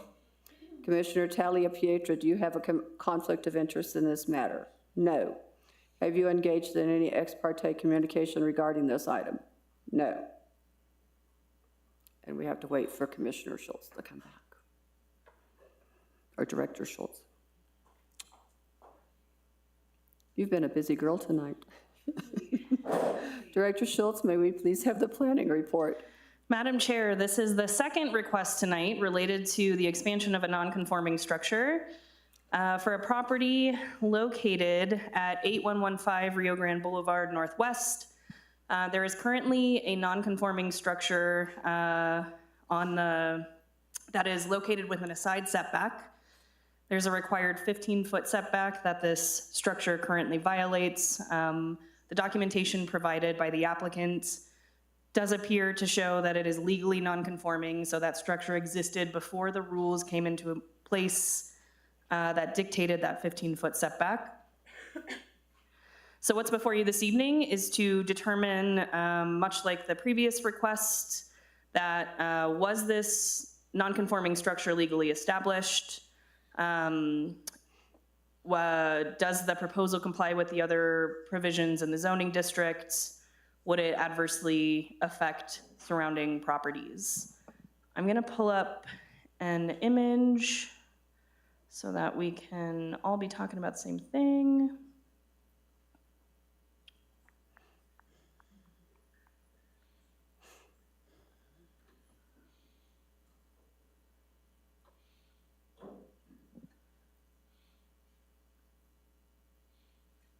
So, Madam Chair, Commissioners, and members of the public, the portion of the residence that we're talking about has been kind of circled in red here. There is an existing structure on the home that the applicants indicated they were just going to kind of remodel the existing structure at the time of application. That has since shifted to be more of a full demolition and reconstruction project. And as a part of the demolition and reconstruction, they are asking permission to be able to retain the non-conforming status of this portion of the structure being in the side setback, while building the rest of the portions of the house to be compliant with the rest of the regulations in the A1 zoning district. Based on the criteria in the zoning code related to adverse effects and complying with other regulations in the zoning code, staff finds that this request, I'm recommending approval of this request subject to conditions. I think the conditions are what protects neighboring property owners from adverse impacts. So you'll find conditions in this report related to drainage spouts on this portion of the building need to be directed away from the lot line that it is too close to, that there shall not be any new windows added to that portion of the building because it's already too close to the lot line, a prohibition on creating new outdoor spaces or patios within that setback, as a means to acknowledge that this building is already too close to the lot line. And so this commission has an opportunity to put in some meaningful protections that can allow this portion of the structure to exist, but not impede on the enjoyment and kind of peace on the adjoining property. Without the conditions, staff would not recommend approval, but with the conditions, staff does find that this is an appropriate application of the expansion of a non-conforming use provision in the code. There is quite a bit of public comment in your packet, and I suspect you'll hear from some folks tonight who are in opposition to the request for reasons related to the kind of adverse impact on adjoining property. I would just reiterate that with the conditions in place, I think those concerns can be nullified, and staff is open to additional conditions if members of the public have any. But I think the conditions respond adequately to concerns of the public in permitting this structure to not only continue, but to be expanded as a part of the reconstruction of the rest of the house. With that, I will stand for any questions. A couple of questions. You can't miss this place if you drive down Rio Grande Boulevard, because there's a huge demolition circus going on there. But the building, you can tell from the road, is a two-car garage, I think. And the question I had was any plumbing addressed in the, whether it exists or not exists in that building? Madam Chair, Commissioner Chivington, did you say plumbing? Oh, sorry, I didn't hear your question. Plumbing, toilet and sink and all. Sure. At this stage of development, the village would not be checking for those kinds of things. The applicant will need to come in with a set of building plans, in which we will check for that, but I think they're wanting to confirm if they're gonna be able to use that portion of the structure before they commit to engineered drawings that they'll submit to the village. As I understand it, they want to build essentially a new house and attach it to this non-conforming structure. So essentially, the expansion of the non-conforming structure is really the new house.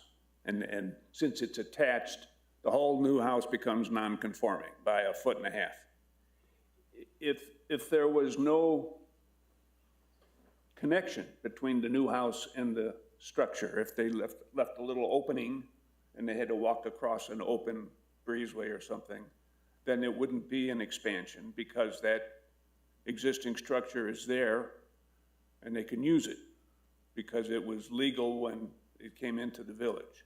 So the only reason that this is non-conforming is because it's going to be attached to the new house. Am I understanding that correctly? Madam Chair, Commissioner Bayless, that's correct. If they had chosen to maybe orient the buildings a little bit differently, yes, they likely would not have had to come before P&Z this evening, but they could use it as an accessory structure, which is existing as legally non-conforming. Didn't have a kitchen and it wasn't a guest house, but correct. So the defect in requiring them to come in and ask for an expansion of a non-conforming use is because they want to attach the new house to this existing structure. Madam Chair, Commissioner Bayless, yes, similarly to how the existing structure is attached now, I believe, yes. And I'll just note for the commission that the applicant is joining us by Zoom today, so when you're ready to hear from him, I'll have Darnell confirm that he's still online, but we'll wait to hear when you're ready for that. My question is, I'm hearing that we're getting some comments, and before the comments come in, what I'd like to know is there any exterior changes in height? Because it sounds like the only thing that's going to change is the footprint itself will never change. All they're really doing is changing the interior of it. Is there, and I guess they haven't come in with floor plans, but is it because they're going up with, or do you have any floor plans that are existing that the reason behind? Because it doesn't make any sense that nothing changes unless what they're doing to is a drastic change.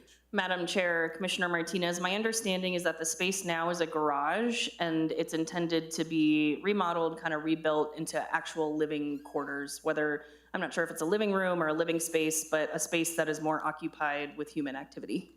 But nothing's going to change on the exterior. They're not going to go two-story on it. They're not going to, I mean, I'm just kind of feeling that there must be a drastic change for conflict because nothing's going to change space-wise, exterior-wise, unless there is a remodel job that is just gaudy. Madam Chair, Commissioner Martinez, the commentary submitted in letters from the public kind of focus on the change in use of the structure, going from a garage to a more habitable space. A garage is mostly unused. You kind of pull in and out of it, you turn the lights off, you go in the house, and there is a concern expressed in the letters of opposition that there will be activity in this building now with lights on, et cetera, and that will have an adverse impact on the adjoining property.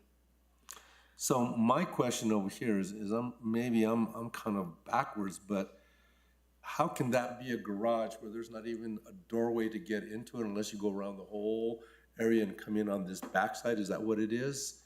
I don't see an existing driveway going into a garage. Madam Chair, Commissioner Martinez, these are the the remodeled plans. These are not Okay. the existing plans. And what we can hear from the applicant, who I think will confirm that that portion of the structure is affirmatively being used as a garage. It was built as a garage. There's a photo on 192 of the packet.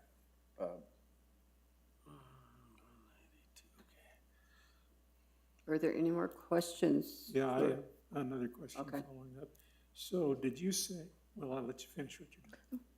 Did you say that the way that you're talking, so the building's there, if they connect that to the new house that they're building, are you saying that that new house becomes non-conforming? Madam Chair, Commissioner Chivington, because it's attaching to a structure that is built within a setback, yes, that entire structure becomes legally non-conforming. What is the downside of that for, the community? The fact that that whole thing is non-conforming? Madam Chair, Commissioner Chivington, I think my staff report suggests that with appropriate conditions that there's not a downside. You will potentially hear from members of the public, and you can read in the letters of opposition that there is an opinion that there is, but with the conditions that seek to kind of protect that enjoyment of the adjoining property owner, staff doesn't think there is. Okay, thank you. Are there any more questions? Okay, Mr. Shaw, are you online? I am. Can you hear me, Director Schultz? I can. If right. you'd like to go ahead, and you've got time to speak to the commission now. Perfect. Madam Chair, Commissioners, I appreciate the opportunity to speak to you guys. A little history on the property. We purchased it as an auction property, which we didn't realize was going to be in bad of a shape as it was, as there was inhabitants. Contrary to popular belief, that garage is a 2-bedroom apartment, which I think most of the neighbors are aware as they witnessed it. It does have plumbing in it, which I think Commissioner Bayless was asking. I don't know, Commissioner Bayless, if you were asking about existing plumbing or future plumbing. The answer to both would be yes. There is essentially there's a small kitchenette in there, little oven and sink, and a living room, bathroom, and 2 bedrooms currently. Our plans were to salvage the entire structure, all 3 structures, the casita, the existing main house, and the garage. However, based on conditions and how things are, the existing house is just, there's as many holes in the roof as there are in the floor for plumbing. It's just kind of destroyed, and it turned out after we did have, I think somebody addressed why it's been inhabitable for so long or uninhabited. We were working on plans which were quite complex, and we were ready to actually submit them to the village prior to meeting with contractors and everything else, and realizing that, it wasn't worth it, timing and dollar-wise, it wasn't feasible. So we switched gears and decided to submit for the demolition permit, which you guys approved. And now the casita that was in question is gone, along with the main structure, and we're at least trying to salvage something, which is this garage/apartment. Drainage issues, I think somebody mentioned that on part of the conditions. We have 0 problem trying to figure, even if we may have to reconfigure the structure to drain the proper way. I'm not sure where it drains currently. That would have to be addressed, but if we need to switch things around to drain another direction away from the adjoining property, we can manage that, or come up with some form of drainage swale or something else to make sure it stays away from their property. I think Commissioner Martinez asked if we were changing anything in terms of height. We are not. We are not touching anything in terms of height, width, anything else. We're actually taking out about 10% portion of it to try and just, and then I think I guess to address what you guys are looking at in the overall floor plan that Director Schultz was sharing, that was what our plan was when we were salvaging the property. We are building something very similar to that. It's not, as our designer calls it, it's not a twin, it's a first cousin of that property, just to try and salvage some of the architectural aspects that were part of it. What else do we have here? Hold on. To the windows, so I know there was an issue with windows on the structure. There is a couple of small 1-foot windows that are on the structure now. I do admit that there are no windows facing the existing property next to us. However, if I move the structure 8 foot back, I can put as many windows as I want, so seems kind of a moot point. There is no privacy fence there now, so there's nothing really stopping us for the 300-foot-ish long property line that stops us from staring into the neighboring property. I think in the complaint, there was something about property value. I think we're building a significant structure that will only increase the neighbor's property value. The structure that is here is obviously desolate, and to say that we are affecting property value is just silly in my opinion, but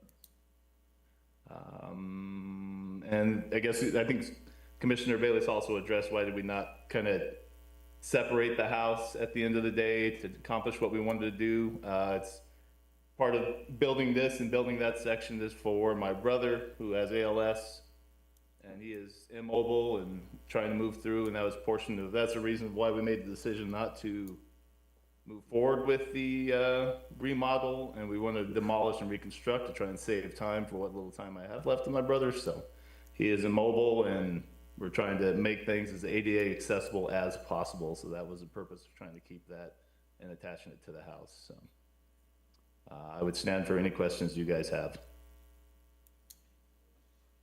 Commissioners, do you have any questions for the applicant? I see no questions.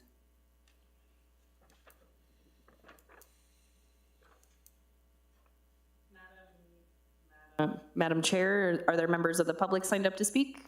We can move on to public comment then. Christopher Harrington. Can you please state your name and your address, sir? Thank you.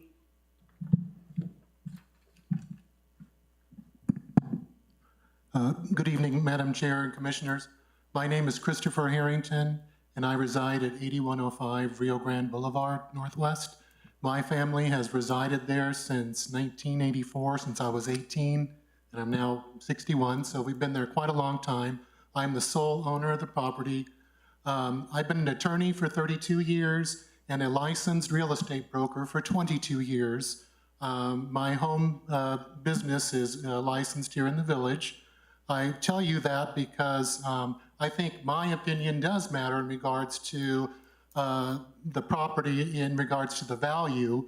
Having a garage 8 feet from the property line is one thing, but then having that turned into a living space 24/7 with 3 windows facing my property does affect the rural aspect of my property. So, you know, again, this is my professional opinion as a real estate broker. And so it's not been rebutted at all by the planning and zoning. They mentioned it, but it's not been rebutted. So I would ask you to deny this application. One of the reasons why is that we saw on the site plan that there was going to be reconstruction, but that site plan is no longer valid. The entire property, except for that non-conforming structure, is gone. So the village does not have, I've not seen any plans that exist anymore. That is, you know, magical thinking plan. It doesn't exist. Also on that plan, it doesn't state the dimensions of the garage. It doesn't state if they're going to change it, they're going to expand it, if they're going to expand it along the encroachment. It doesn't, there's nothing there.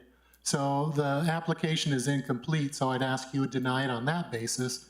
Also, one of the findings of the staff was that under 11, that the conversion to the garage may increase potential privacy effects. So the standard for the commission to deny an application is that there's no adverse effects. And so the staff admits that there's going to be privacy effects, but they can be mitigated. Well, that's not the standard. The standard is no adverse effect. And so again, I believe the application should be denied because the planning and zoning staff admits that it's going to affect my privacy. And then the effect can be mitigated, but again, that's not the standard. It says no adverse effect. Also, they did mention that I had brought up the diminished value. There's been no testimony to rebut that. Now, the applicant said it was silly, but I'm a licensed real estate broker, and so I believe that my opinion, means something more than the applicant's opinion regarding property value. So again, I think based on the fact that the application is incomplete, that it falsely states a site plan that no longer exists, that the property is a garage. It's got a garage door. I sent pictures with my comment. There's a big garage door on the building. So I don't know how they were getting a permit that would allow them to have a garage door and yet fit 2 apartments in there and plumbing. I just don't understand it. I mean, that's beyond me. Also, I want to bring up one thing. There was a tact room that was, and you can see from my photo, it was attached to that building. And it encroached on our property. And in 1995, when Larry Gutierrez bought the property, I approached him and said, we need to deal with this. And he tore the tact room down. So again, the applicant put in there that there'd been no issues with this property. That is not true. There was a tack room when Dr. Coons had owned Arabian horses back then, and it was encroaching on our property. So that's how long that structure's been in place as a garage.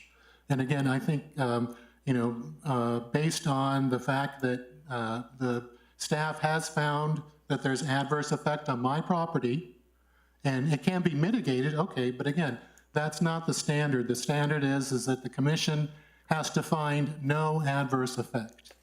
Secondly, the application is faulty because it doesn't reflect a true statement of what's going to be going on with that property. The site plan is not valid. The only thing that's still existing here, and you can see it, is this structure. And so this whole thing is gone, but then the non-conforming structure is left.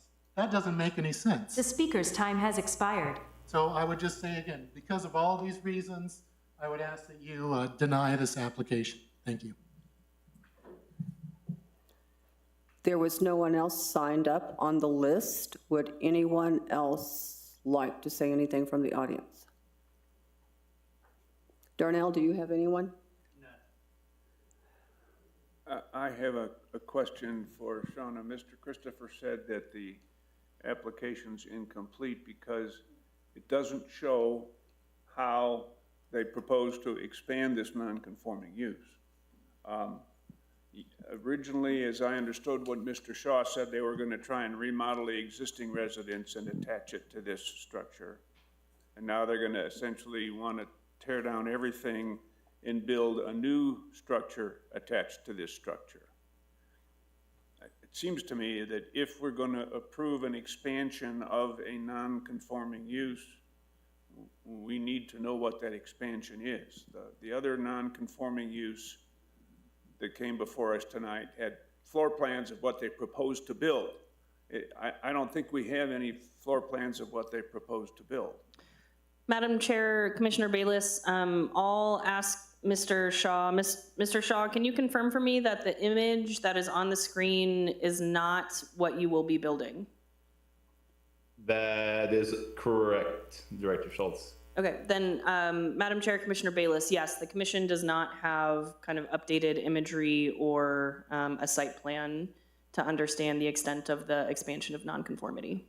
I mean, just so everybody understands where I'm coming from, I'm not opposed to allowing the applicant to retain that existing non-conforming use and make it bigger by attaching a new house to it.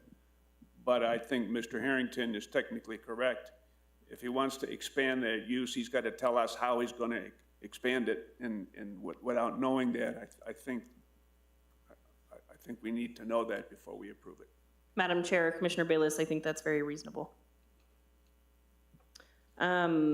Madam Chair, Commissioner Bayless, from the comment I heard from Commissioner Bayless, I think the commission would likely be considering a 30-day deferral then to allow the applicant time to get an updated site plan that reflects what the new kind of footprint and layout of the proposed structure will be. Yes, ma'am. Mr. Shaw, do you understand that requirement over the next 30 days?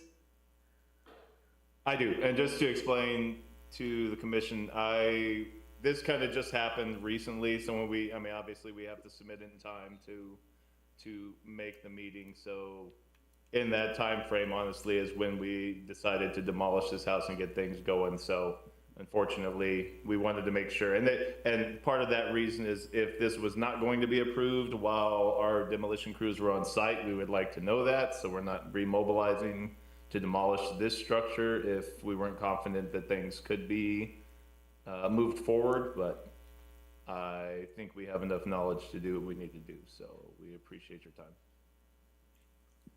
So from my commissioners, is there a motion to Defer for 30 Defer for days 30 to the days. September Planning and Zoning Commission meeting. September 9th? Is there a motion to defer this to our September 9th Planning and Zoning meeting?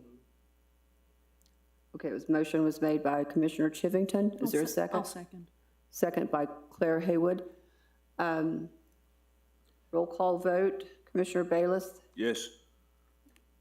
Commissioner Chivington? Commissioner Haywood? Yes. Commissioner Martinez? Yes. And Commissioner Talia Pietra, yes.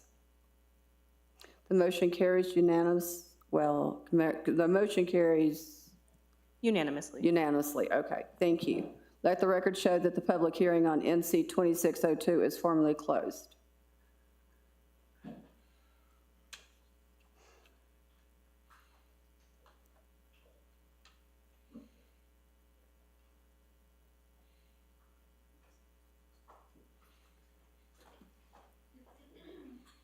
Director Schultz, may I ask for a 5-minute potty break? Madam Chair, you don't have to ask me, please. Yeah. 5 We have one minutes. item left on the agenda. 5 minutes sounds great. 5 minutes. Thank you. Just need a standing break. We only got one to go. I came to the exact same conclusion that you did on that setback thing. Why not just, don't worry about the setback, and just enforce the setback for the building. How many more on the agenda?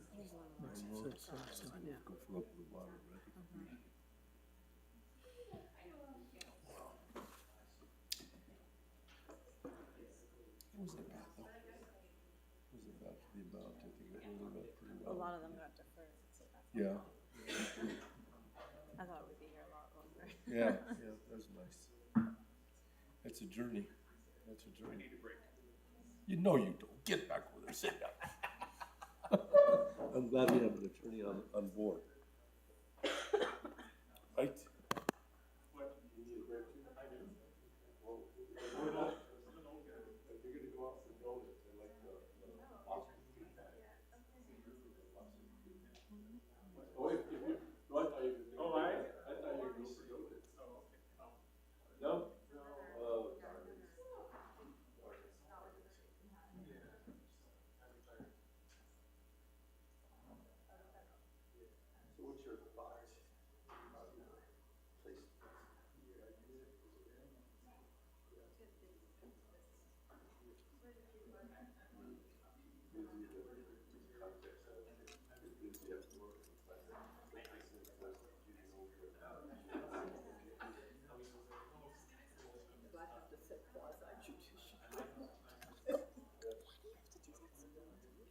Usually have to do that?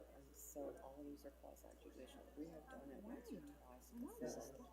Every single one we looked Every at. single one we're looking at. But yeah, too bad we can't. Do you have a conflict of interest? On any of these. Bob, get out of here, children. This is the last one. Do you have to do quasi-judicial on this? I think so. God. I think so. Yes, I do. I can look over here and see it. I have a commissioner agenda. I'm almost tempted to say yes, I do, even though I don't, and I can just get in my car and go, because it's lost. Hopefully this one will be fast. This is a conditional use, so I'm hoping it's fast. This is just making a meal out of this stuff.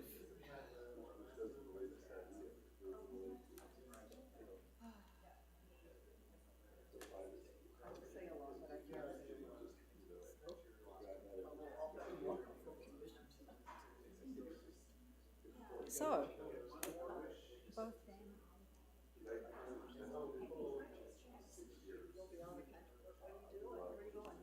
I'm going back to South Africa and Madagascar. Yeah. I've wanted to go there for a long time.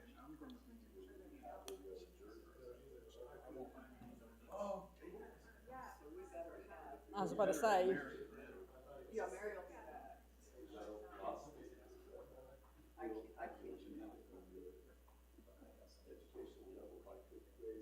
Are we resuming?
Yeah. Yeah, I thought it was. I'm not going to be here next month, so I won't get to hear the whole argument. So I was just curious about whether it was a bit of a flim-flam. Yeah. Yeah. Okay. That's what I thought.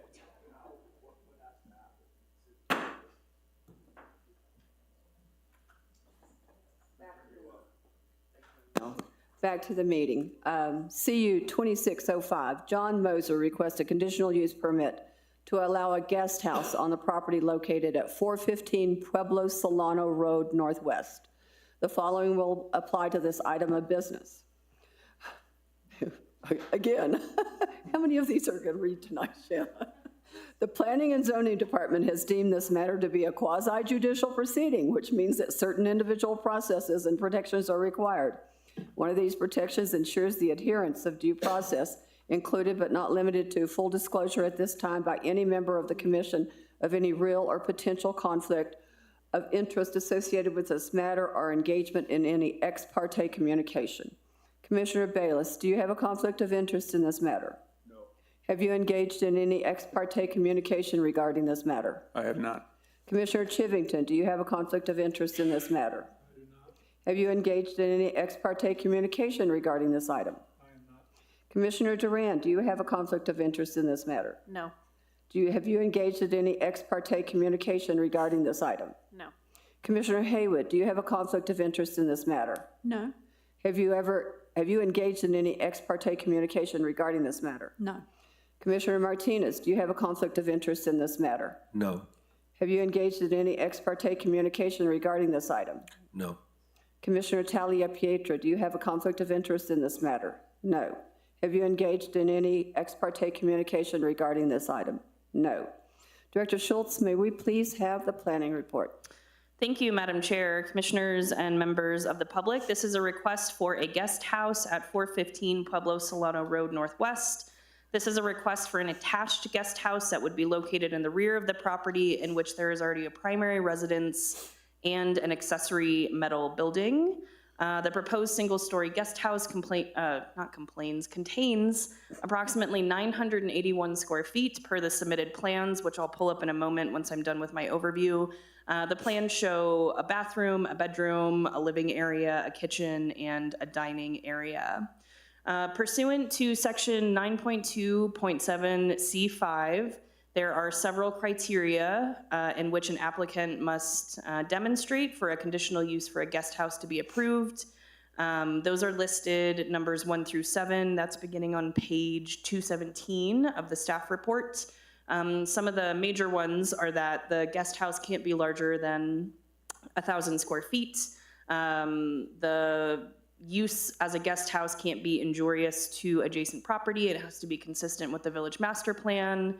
The structure cannot have a separate address or a garage, and it cannot be rented without explicit approval from the commission. And of course, if it's to be used as a short-term rental, that requires a separate approval as well. Staff conducted an analysis. You can find that on pages 218 through 220 of each of those 7 criteria, and does find that all of that criteria has been met. So staff is recommending approval subject to the findings and the conditions. The conditions are pretty important in this one. That's where the village can kind of hold the applicant's feet to the fire, that they will not rent it unless they come get approval through this board. It won't be a short-term rental unless they get a B&B permit. They will not establish a separate address. Those are all kind of legally binding requirements that would go along with the approval. With that, I will stand for any questions, and I will display the floor plan of the site if it is helpful.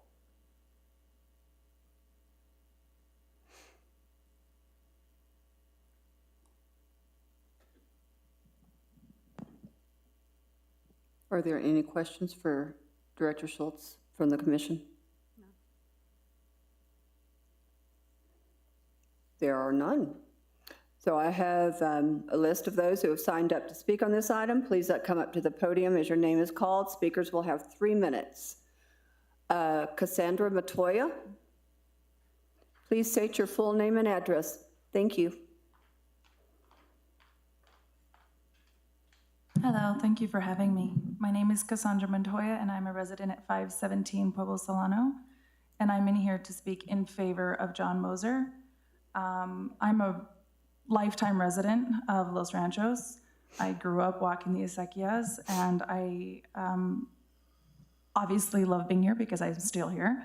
And I really say that because I'm really wholeheartedly aligned with the values of Los Ranchos, maintaining the rural, the agricultural, a wholesome village feel. And I've known John for 20 years. I've seen him rent properties, own properties, and every single one of those properties he's left so much more beautiful than he found them. He has a green thumb. He loves growing things, planting things. Since he's owned the property, as you guys know, he's been in the process of getting it remodeled.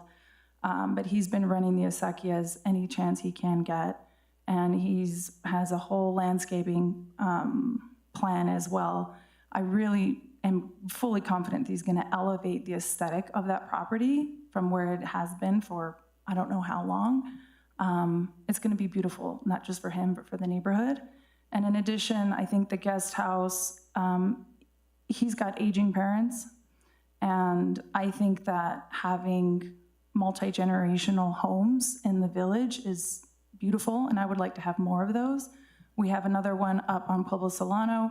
We often see grandkids walking with grandparents, and it's beautiful, and we chit chat, and it's wholesome, and I think it actually adds value to the neighborhood instead of extracting from it. So I don't see that this is gonna cause any negative impacts on the community. I only actually see positive ones. Thank you. Thank you. Pamela Montoya, please come up to the podium and state your name and address for the record. Thank you.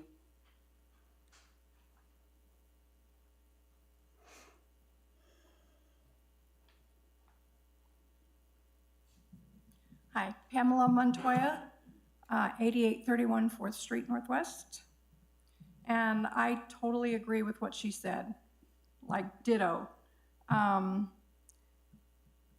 I've seen the remodel slowly coming, and I love what he's doing. I spoke to him. He's got great plans for landscaping, for beautiful, front yard, backyard. Like she said, he's trying to irrigate. Of course, none of us can right now, but when we did get the one irrigation, he watered, and he's got fruit trees back there, and it's just going to be beautiful. As far as the guest house, it's going to be consistent, I think, with other properties on that street. And like she said, to have multi-generational is only a plus in this village. Thank you. Thank you. Darnell, is there anybody online? No. Okay, thank you. Madam Chair, I do believe someone from the applicant team is here, if you'd like to hear from them. Sure. Come on up. Yeah, come on up. State your name and address, sir. Thank you. Yes. I'm Charles Harmon. I'm the general contractor. Pull the microphone up so we can hear you, sir. Yeah, I'm Charles Harmon. I'm the general contractor for this property. I don't live in Los Ranchos. I live in Albuquerque. I'm sorry. 7331 Pawnee Creek Trail in Albuquerque. Thank you. As the application stated, I mean, John is very dedicated to maintaining the beautiful nature, and that's why he wants to add this extra property. So I'm open to any questions. Commissioners, any questions? No, I don't. We have no questions, sir. Okay, thank you. Are there any further questions from the commission to Director Schultz? Seeing none, is there a motion to approve or deny CU 2605, a request by John Moser for a conditional use permit to allow a guest house on the property located at 415 Pueblo Solano Road, Northwest? I move we approve CU 2605, subject to the findings and the conditions in the report from the Planning and Zoning Administrator. Commissioner Bayless was the first. Do I have a second? A second. Second, Commissioner Duran. Roll call vote. Commissioner Bayless. Aye. Commissioner Chivington. Commissioner Duran. Yes. Commissioner Haywood. Yes. Commissioner Martinez. Yes. Commissioner Talia Pietra, yes. The motion carries unanimously. Let the record show the public hearing on CU 2605 is formally closed. Thank everyone for coming tonight. We enjoyed all of your input. We listened closely. What, Bob? Madam Chair, there's a portion of the agenda for old business and new business. We can state that there is no old business. There's no new business, although I would like to make one brief announcement about the department, if that's okay, which is the department will be under construction on August 24th and 25th.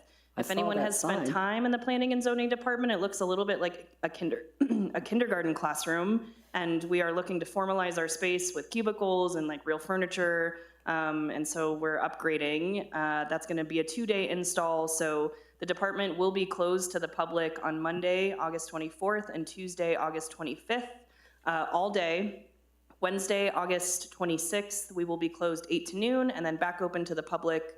We will be available over email and phone call. You just won't be able to enter the space, but come check out the new digs once they are installed. We would love to have you. Thank you. Did you get P&Z approval? Madam Chair, Commissioner Chivington, no, I reject that. Do you need a conditional use permit? We're getting good at these. Oh my gosh. Is there a motion to adjourn? Do I have a second? Yes. Sure, I'll second it. Okay. Commissioner Chivington was my first. Commissioner Bayless was my second. Meeting is adjourned at 9:04. 3 hours to the dot. 3 hours to the dot. Oh, goodness.